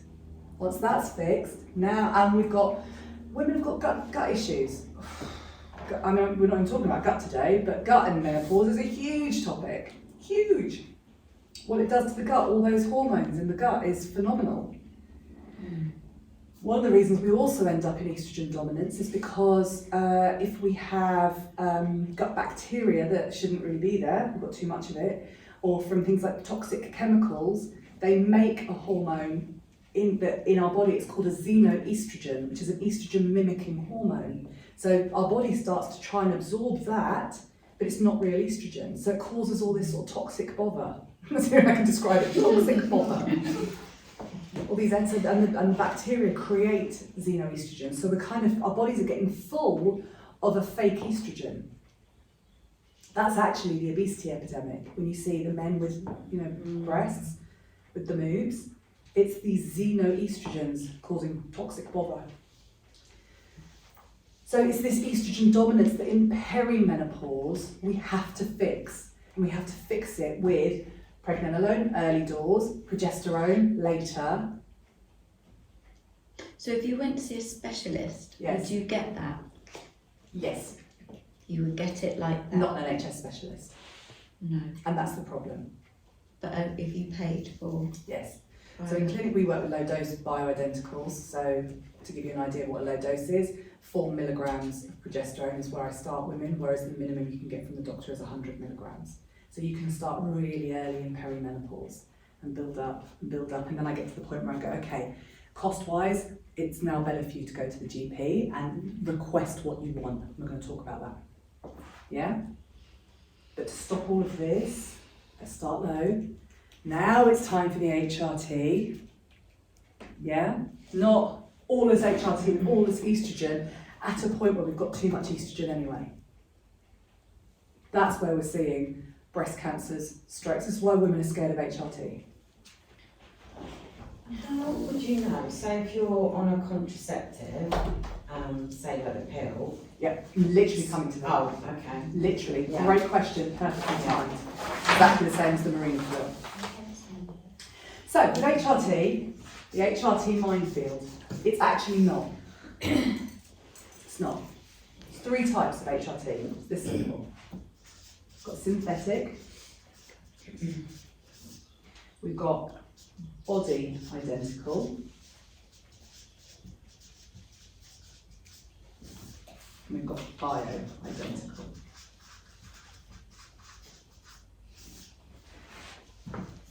Basically, body identical and bio-identical are the same thing. Basically, it's just that the NHS have ownership basically of body identical, so they acknowledge it. That's it. That's the only difference. These 2 are natural. This one is not. So things that would fall under this category, this one is very, very simple. This one is the natural progesterone. It's called Eutrogestin in this country, progesterone. It's called Eutrogestin. I think it's an estradiol. The estrogen is estradiol.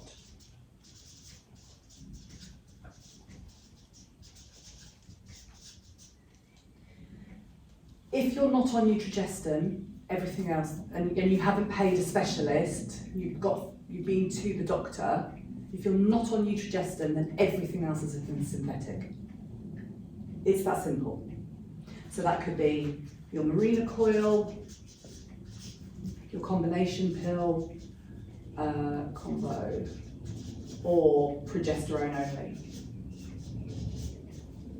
they're synthetics. And then back in the days of contraception, the implant, what other things are there?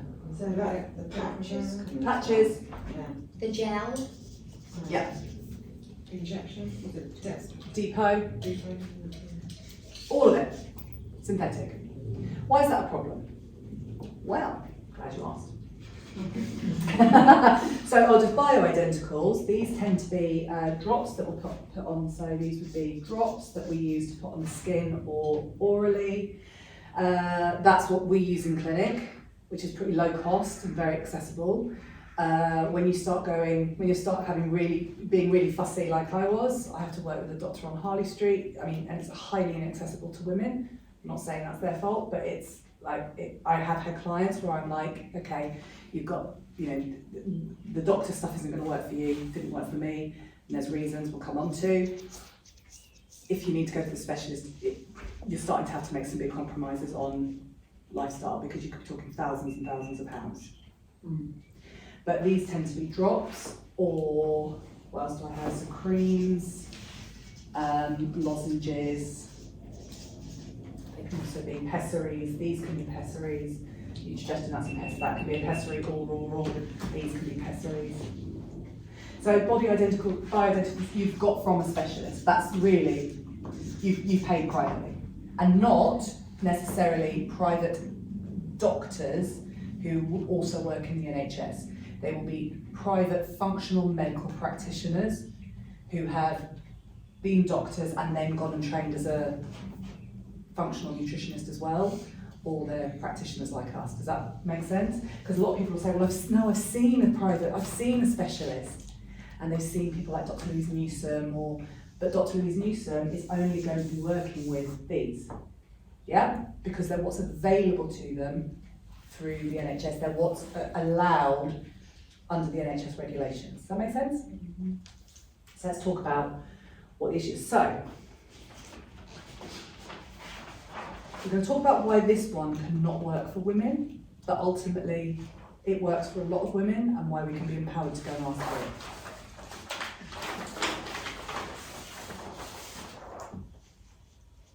Obviously, we know that the issue we've got is we want more progesterone, right? That's the real thing here. We want more progesterone, yeah?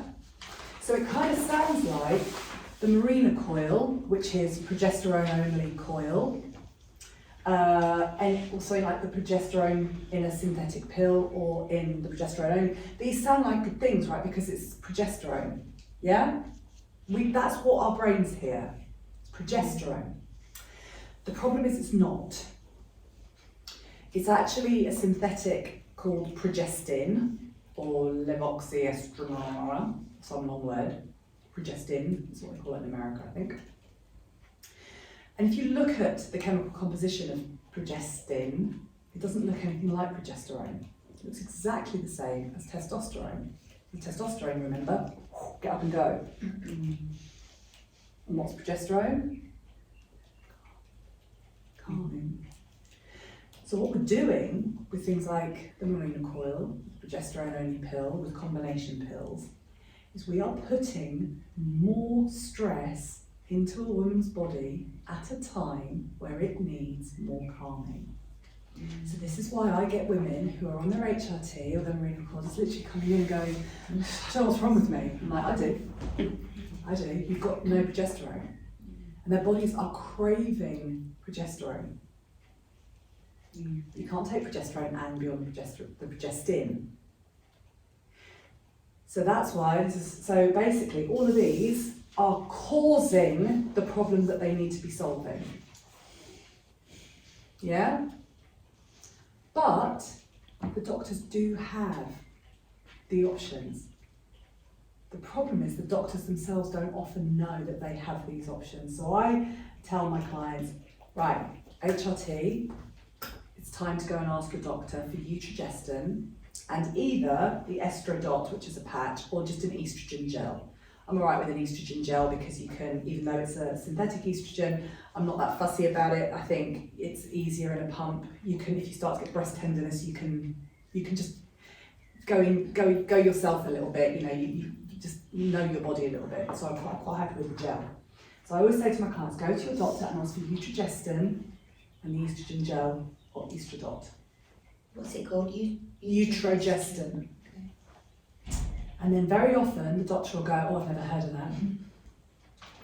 They don't even know they've got it, a lot of them. And the other reason they don't like giving it to women is because it costs something like £3 a day compared to these, which cost like 30p a day. And the doctor's surgeries are financially incentivised for women to have the marine coil. Could you give me the name of the gel, please? Yeah, so it's either just an estrogen gel, it's just literally a gel, any estrogen I gel. think that's what I've got, like a blue and white estrogen or something. Estrogel, That's right, one's yeah. okay, is it? That's great, Perfect. that's fine. Thank you. And Estradot if people want a fully body identical, more natural version. But again, that doesn't come in a pump, and I think for women, I just think my estrogen can change every couple of weeks. If I've been really busy, I sometimes need a bit more because my mood drops. I'm like, okay, I'm really not great, and then I go, okay, I've had a bit too much breast tenders. I like us to be able to be a bit more responsive with estrogen. I think that's one size doesn't fit all, you know. So these are the ones that we need to be asking about. I've had clients go to the doctor and they're asking the doctor, and the doctors are saying, well, I don't know about it. We were going to go and see a specialist, and then they're waiting in the queue for, a waiting list for a year to try and see a specialist just to get on HRT that's actually in their books. So that's the one to ask for. Women only have a problem with Utrogestin if they've got severe gut dysbiosis, and I had a history of irritable bowel syndrome, so I just couldn't absorb it, and a lot of my clients can't absorb it. They might get to a point where they can with a bit of work, but if you kind of feel if you're kind of taking it going, oh, I just feel awful on it, it's just because of your gut. So don't give up, go and see someone and work on your gut. That's the takeaway. However, it's also, oh my God, made with soy and peanut oil, and a lot of women are allergic to both of those.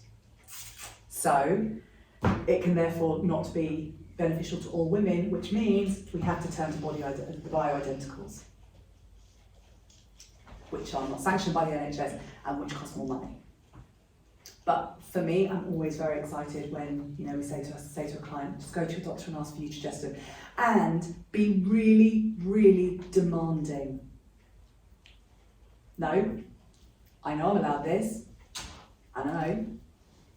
I actually got to speak to a local a while back, asking about my HRT, and I was like, well, I'm on bioidenticals from a doctor in High Street. Oh, well, have you tried Utrogestin? I've just done my menopause training. I went, thank you for doing the training. Yes, I have tried it. And it's brilliant. And please keep recommending it to many, many women. Get peanut allergic. Okay, does that make sense? Mm-hmm. Useful? Great. I'm going to spend the last part talking about diet, because that's the bit that you can control, right? You can change our HRT or know what to ask for. If you're not at HRT place, or you don't want HRT, then it's absolutely about how do I reduce my stress to get my progesterone up. Do you think most women need HRT? I just don't. I think we're in a time where we're in a stress soup that is greater than ever before. And if people don't have symptoms, you don't need HRT. If you've got symptoms that you can't control and your stress is not changeable and you don't want to be strict on diet, but if you don't want to live your life without those symptoms, then great, don't go on HRT. But why? We don't need to be scared of it when we can get the natural ones. And that's what I feel is not really being talked about.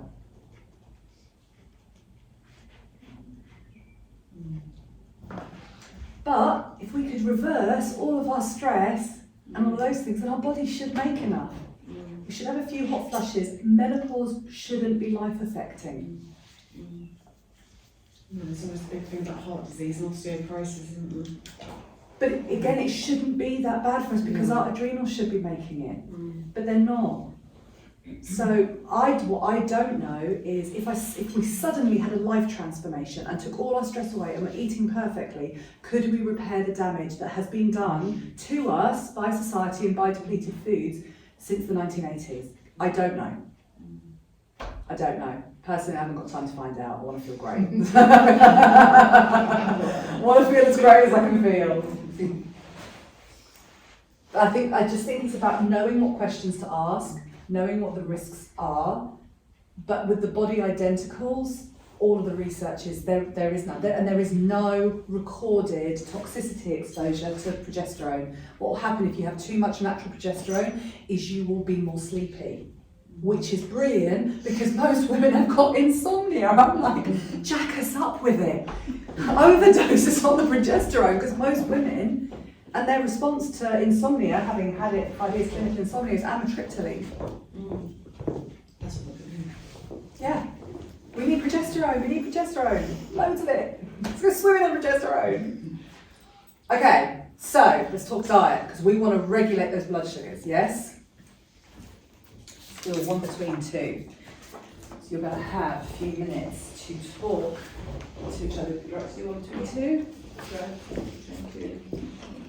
This is the diet that we use in clinic, and it's called the PFC diet because proteins, fats and carbs, PFC. The idea behind it is that at every meal we have, we eat a protein source, we eat a fat source, and we eat the right carbohydrates. So what we mean by the right carbohydrates is that line in carbohydrates, above the line are our non-starchy carbohydrates. There are our veggies, our salads, fabulous. Everything below that line, whilst it's got vitamins and minerals in it, your body just sees it as sugar. So everything below that line is basically like Haribo, but with a few more vitamins and minerals. And some fibre. All right, I'll give it fibre, I'll branch fibre. So, everything below the line, under carbohydrates. So anything under salad, all salad leaves, anything under that? See that line? Yeah, Yeah. that line. Anything below that is our starchy carbohydrates, and our body, once it's taken the vitamins and minerals, just sees sugar. So it doesn't matter if it's, people talk about complex carbohydrates and they're slow release. It doesn't matter, it's still sugar. And the problem is our blood sugars become unstable in response to sugar. We're making a load of sugar with our cortisol. So it's not that we don't have carbs. Carbs are a really important macronutrient. But we have to be really, really careful with them. And as we go through menopause, we become more and more unable to process carbs for a lot of reasons. We become insulin resistant, so our insulin stops working. That's where diabetes comes from. Our blood sugars become more unstable, and it's in response to carbs. And of course, what do we do when we're tired? We reach for the carbs, And it's very common to do things like, well, I made a risotto and I had put in there some butternut squash, and I had some butternut squash and some sweet potato in it, and it was really delicious. And I did use some butter. I'm like, well, it was meat-free Monday, and I'm like, where's your protein? So what's happened is, every time we eat a starchy carbohydrate, I want you to think of a helium balloon, right? If you've got a hard helium balloon, and it's got no weight on the bottom, and I let go, what's going to happen? Helium balloon goes up in the air, right? Yeah. Exactly what happens to your blood sugars. So every time we eat a starchy carbohydrate, and it's not weighted down with a protein or a fat, our blood sugars go up. Yeah, we don't want that. We want stable. So the way we weight it down is we eat protein and fat. So meat-free Mondays is great, but you've got to slam a load of tofu into that risotto. Or And- an egg, maybe. Yeah, unless you're vegan. So this is where vegans really struggle. So that's why we've got protein powders, egg, tofu. Proteins, people say, well, nuts have got protein in them. Yeah, but they're more fat. So your body has to process the fat before it gets to the protein. And people say, well, what about kale and quinoa? Yeah, but there's more carbohydrates. Your body has to process the carbohydrate. And if I'm actually struggling to digest food because I've got gut issues, then I'm not going to be pulling that protein out. So we need to make it so easy for our body right now to get the protein. Protein in Greek means first. It's the building blocks. It's what makes everything in our body. We need loads of it actually going through menopause. Loads and loads and loads. We can't actually over-protein. There's only a very rare kidney condition where there's too much protein. So protein Meat, fish, eggs, tofu, protein powders predominantly, animal products, fats, cheeses, nuts, seeds, avocados. But not like 30% cheese, proper cheese. Proper cheese, fat-free equals, I'm not Like doing making... Slimmer's World and having everything after this and after that. I'm so lost with food. I was a Slimming World consultant and then changed to calorie counting, and I've got a food blog with so many different, I've tried everything and now I'm so lost I don't even know what I'm supposed to be eating. And the problem is like this is the base, this is the base, like the baseline. PFC is the baseline. The problem is, as you start to go through perimenopause anyway, is what we should be eating starts to change. So my experience is, depending on what's going on with our health, again, there's not a one size fits all. We make PFC the baseline, because if I can just get people eating protein at every meal, stop eating granola, eat some eggs, yeah, have a steak, have something, poached salmon for breakfast, don't eat toast, actually, create some little egg muffins in the fridge ready to grab the next day. Protein at every meal with some fats. Now, if people are struggling with weight, we go lower on the starchy carbs first. So, insulin resistance, diabetes, actually starchy carbohydrates are not your friend. No, so for instance, I was told to eat apples and cherries. Right? Yeah. But I would be saying, for a period of time, actually going without starchy carbohydrates. But start somewhere. If you notice, it says half a cup of starchy carbohydrates per meal. Half a cup. That's half an apple. Not a whole apple, half an apple with a chicken breast, and some nuts and some seeds and some green veggies. Then half a cup of my apple, or half of sweet potato, small sweet potato. It's small. It's a small amount. So go lower on those carbs first, up your proteins, and then if you're still struggling with weight, now we go down on the fat. But actually our bodies need the fat first. So I always say to people, especially if we come out of lifetime of dieting, being there, we actually need to do a whole hormone reset. We've got to reset our metabolism, we've got to reset, can't just suddenly go into calorie counting. We've got to give our bodies something to work on. Because actually all of the Slimming World type things, they're already calorie deficient. So if you need 2,100 calories a day to function, and we've been operating as women, because we've been trying to diet, at 1,700 calories for 5 years. We've set 1,700 calories. That's below what we need to function. So we're already in a stress response. So now for me to lose weight, I've got to drop to 1,300 calories. And then where do I go? So we have to reset our bodies, nourish it, feed it, and then actually figure out what is it that my body really doesn't like. What is it it can't really process? Okay, like I know carbs are not my friend. They just, I really want them to be, because it's all the fun in the world. Right? But they're not, so I have to really think about when I'm going to eat the carbs. And I'm not demonising carbs, because actually I have to eat fat and I have to be careful with it. But I've got a lifelong history of a load of chronic illness. So a lot of people can switch to PFC and everything changes. Weight changes, like my mum. But she was, 60, her menopause had passed, her hormones were more stable. So I always say, we start here, here's the baseline. And then, over time, if we need to start to pull back on things, we pull back on things. But if you're getting all your symptoms fixed with this baseline, then that's great, because that's, all of the science. You've got your carbs, you've got your fibre, you've got your fat, you've got your protein. That's how we should be teaching kids to eat in school. And what about the timing that you eat these foods? I don't really mind, and I do get people when they're recovering from something like an adrenal fatigue, very often they're eating more often. But you could, even for you could start with 2 meals a day. Just do 2 meals a day, but properly balanced, and then maybe look at putting in a bit of breakfast so you can start to play around with that ghrelin and leptin and see if they're an issue, and I would suggest something really easy to absorb, so like a protein shake, like a vegan powdered protein shake in the morning with just half a banana, maybe some nut butter, so you can just sip on, so it's not like a big meal, but just a perfectly balanced protein shake, so just small.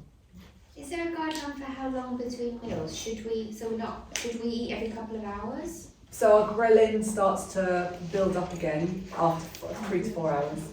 3 to 4 hours. Yeah, we talk about eating for 3 every 3. Oh. Yeah, but if weight is the issue, the first thing to do is to maybe choose to only have starchy carbohydrates with your evening meal, for example, or after you've exercised. Just I choose think starchy wellness is the carbohydrates. issue, really. Yeah. You deal with the weight after. Yeah, Just that's exactly, that's feel the best, normal. exactly. So I would say give it a month on PFC, and then you can start to tweak it. Thank you. And potentially then, if we are reducing our spikes in cortisol and insulin, our adrenal glands can start helping out with producing what they're supposed to do. Absolutely. Right. In clinic, we work with cortisol reducing herbs, so people have heard things like ashwagandha, ginseng, those types of things, and those are ways of stopping that stress response. Depending on where you are in menopause, you can also use some herbs that boost progesterone and reduce, some technical supplements that reduce estrogen. So we can do a lot in clinic to support people with the wellness factor. But a lot of it is getting your diet nailed. Do you like turmeric? Do you advocate turmeric? There's a lot of conflicting science around turmeric. Some people find it really beneficial, some people don't really notice anything. It's very trendy at the moment, isn't it? Everything that comes up about menopause is women, if you eat turmeric, that would help.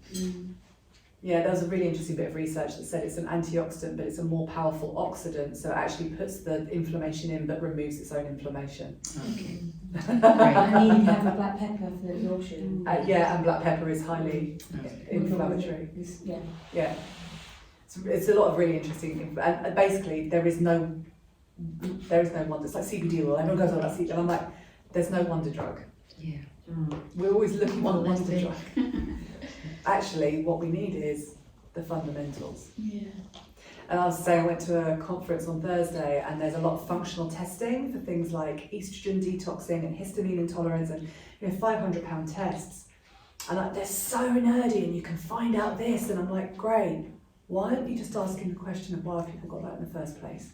Because it'll be diet, stress hormones, sex hormones. So, in summary, what are we going to do? Oh, in my last minute, one thing I didn't cover is the muscle-organ connection. Because this, as kinesiologists, we work with muscles that connect to organs. There are 50 muscles in the human body that work through the nervous system and actually are associated with organs. It's like witchcraft and magic. But what's amazing is that there are, particularly when it comes to things like menopause or hormone imbalances, for women often have hip issues, right? It's because the muscles that support the hip, the gluteus medius, the gluteus maximus, things like the adductors, actually connect into the ovaries via the nervous system. So when we have the imbalance there, these muscles aren't working. So all those hip replacements that women are having to have, isn't it amazing? Actually, it's often these hormone imbalances. Knee problems, the adductors. Tracy and I both tweaked our hormones in the same week, and it was the weirdest thing. I've never had a knee problem. Woke up on a random Tuesday with my knee out here, just before I went snowboarding. I was like this. Oh, I'm going to go snowboarding for like a month. My knee was out here, and then Tracy's a structural expert. I'd worked with Tracy, I'd seen a physio, I'd done everything, and then just suddenly woke up one day and it had gone. But how many women are having knee replacements? And actually, it's this hormone connection. Tracy's whole, what was it called? What thesis? So that, Your dissertation Yeah, was on frozen shoulder and hormone imbalances. So it's absolutely fascinating. All these things that we just start putting up with, we don't have to. It's our hormones. We get them right. And how do we get them right? We get them right with blood sugars, here. Our blood sugars, our stress hormones, and our sex hormones. And what we can take control of, because we can't change the fact that the world is in a real pickle, we can change our diet. We can avoid foods we're intolerant to. Great to work with a practitioner to find that out. We can avoid too much EMF radiation. Can avoid too much light toxicity. We can actually start to use cleaner products on our skin and in our homes. We can increase our nutrition, we can supplement, we can change our exposure to sunlight. There's a great doctor called Dr. Saladino, the carnivore MD, and he does a lot of talking about actually why sunlight's not the issue. Sunlight, his a big body of research on sun alone won't cause skin cancer. It's actually the nutritional depletion in our body, which makes so much sense. So much sense. We can start to change. Let's really look at the stress in our lives. What is taking up too much bandwidth? And how do I find the boundaries to change it? How do I find the courage to change it? That's what I say to my menopause coaches. This is our job, is to hold people's hands as they're making big decisions. Because for some people, just changing diet is a big decision. It's our job. That's what we're doing, holding people's hands as they start to, okay, I want to find a way out of my marriage, or I need to change this relationship with my son, or it's really unhealthy, or my mum is really toxic. I need to find different language. I need to find a different pattern of behaviour. So how can we do that? And then structure, okay, yeah, right, maybe it's time to go to the gym, maybe it is, or to find a type of exercise where I'm getting, this is one of the best ways out of osteoporosis, is muscle strength. Bone density comes also with muscle strength. So what can I take responsibility for? Actually, huge amounts. So we can let the world have its pollution, the pesticides and the radiation and the politicians, and Putin. We can let it do what it needs to do, because we can take control of what we take control of. Helpful? Very fantastic. Great, so if anybody would like to have a session in clinic, then that is a possibility. Please do let us know. We are, actually, anyone who wants to sign up to clinic, we're offering a free PFC recipe pack, which has got 100 recipes in it, and also another menopause talk that we have, an online menopause talk, so that bundle's worth £30.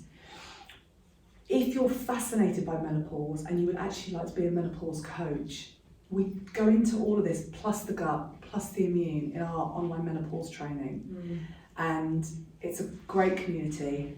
You've done a few. Michelle's doing it. And we are doing, at the moment, if you sign up for the menopause coaching course, you get, I can't even read it because it's in smaller writing. You get a one-to-one with Laura or myself, which is free, which is worth £80, plus the menopause talks and the PFC. So the whole bundle's £120 off the menopause coaching course. How much is the coaching course? Great question. I shall fire up my laptop in a moment and find out. I'll look online in a moment. Where is your clinic based? You haven't?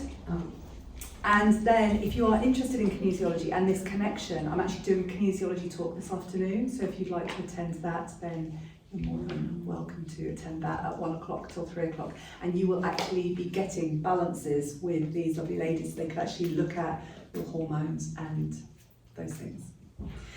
Thank you very much for your time. Thank you very much. Thank you.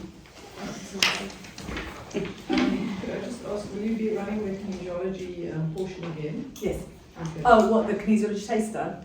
So what you're doing this afternoon is like more relevance in relation to kinesiology practice. Is that part of the online course?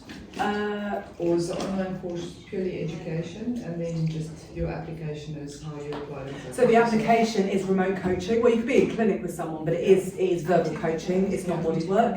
Yeah. But with the so we've got kinesiology training as well. So our kinesiology is obviously it's body work based, Yeah. but foundation kinesiology is you can apply it to anything. Yeah.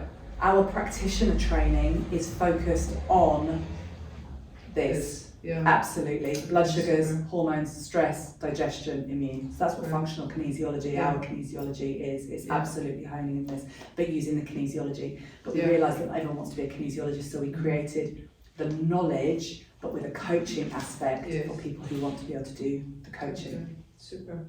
Great. We need an army of people. Yeah. An army. So if I came to your clinic, would you sort of tell me, oh, you're on that medication, you're on that, you don't need to be on that, and you shouldn't be? I can't advise on medication. What we can do is there are some medications, things like omeprazole. Yeah, because I feel like a lot of my medication is causing problems, you know? So things like omeprazole, you have to work with your GP to come off of medications. But I do get to a point with clients where, let's say, they've been on antidepressants for a very long time, or something like omeprazole, and we find actually, so omeprazole is a stomach acid inhibitor. But actually what we find is that you need more stomach acid, and the way that they're looking at it is very myopic. You have a right to ask your GP, to tell your GP you want to come off that medication, supervise, that is your right. But I would never recommend that someone just does that. Like, we build you up and put all the scaffolding in place so that actually that medication is redundant. But in the case of things like diabetes, I've definitely had a lot of people on things like, what's it called? Can't remember, but one of the big diabetes medications where it just becomes less relevant.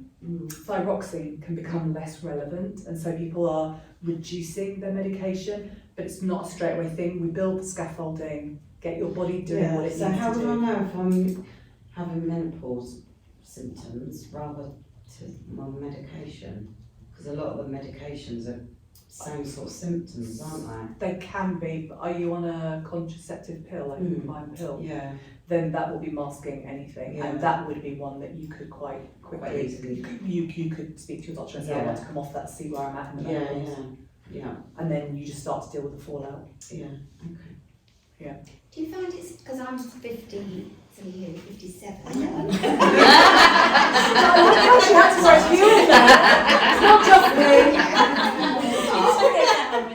She's got my friend since she's 3, it's fine. There's nothing I don't know, yeah.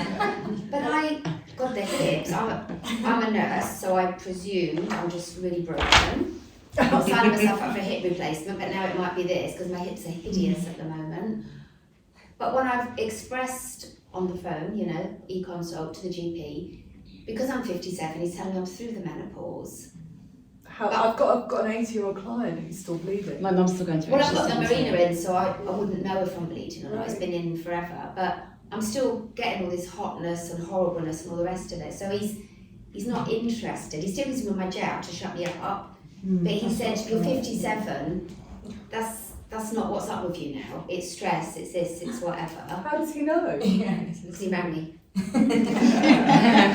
So how does that, but really, how does he Well, I had a know? blood test, I think, at one point for the FSH. Was that follicle Yeah. stimulation? Yeah. So, no, brilliant talk, but But he won't know. So yes, they can tell by this FSH, but that's still so not. at 57, there's still hope. Yeah, but even if you are through the menopause, and wouldn't that be great? Yeah. The hip pain, And the brain fog. exactly, that tells me that the whatever it is that you are on isn't working. Because there's a little, I mean, you know, my partner says it's great how often you just don't finish sentences. So there is a change in us, but if it's real fog where you're having to fight and battle, that's not right. And if the hip pain is really, really bad, then that's not right. There's something that's not right. And if you've been on a marina coil and you're stressed, you've got no progesterone. You've got no progesterone, so of course there's going to be an issue. And how long is the session with you, the first session? The 80 An hour. one? Yeah. And so you'd have to obviously have a course. I mean, one session don't fix, does it? Well, You'd weirdly, envisage actually, a I do few- see now so many of my clients I see less than I ever used to, because once they're tweaking their diet, once you do a bit of work with stress supplementation, and once you've got nailed the HRT, it's like, what else is there? What's one your of the waiting things- list to be seen? Usually about a month.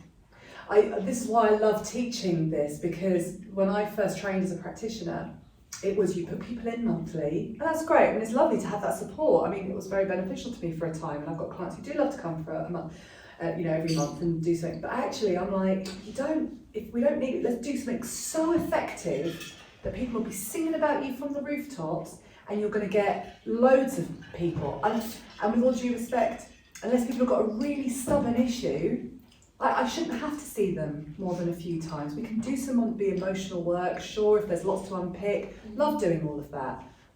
But actually this stuff shouldn't be that hard to fix. Great. It shouldn't be that hard, unless you are one of the really stubborn cases. And I have had clients who are progesterone intolerant, and we go, okay, let's work on the gut, and that takes a few months, and then I do everything I can do, and then I often go, okay, now it's time for me to send you to the specialist. But I'll always say to someone, I will take you as far as I can take you, and that will save you thousands if you do end up having to go over there. But in your case, it's probably a bit of progesterone, let's work on that stress, get that So right. can you prescribe the progesterone? So I work with low dose bioidenticals, so like the 4 milligram drops that we could actually go up to about 25 milligrams. But what I do in clinic is I test to see whether it's that your body wants or if it's the eutrogestin. Your body will actually tell you. And so I'm often saying to clients, go literally, I'll write it down, go to your GP, ask for this. So I'd be better to see you and then see my GP? Yeah. Yeah. Yeah, and then you go in and you go, okay, because a lot of the time you just, like the HRT isn't a silver bullet for people. Again, we're looking for that magic thing, and it's not. And because, okay, we've got to deal with a bit with your gut, okay, we've just got to sort out this stress a little bit, because until all those things are, in place, very often the HRT comes in and your body goes, I just can't absorb it, I can't process it, it's too much. So yes, there's that possibility. Okay. Thank you. Thank you. Thank you. If you like leaflet, Yes. please take one.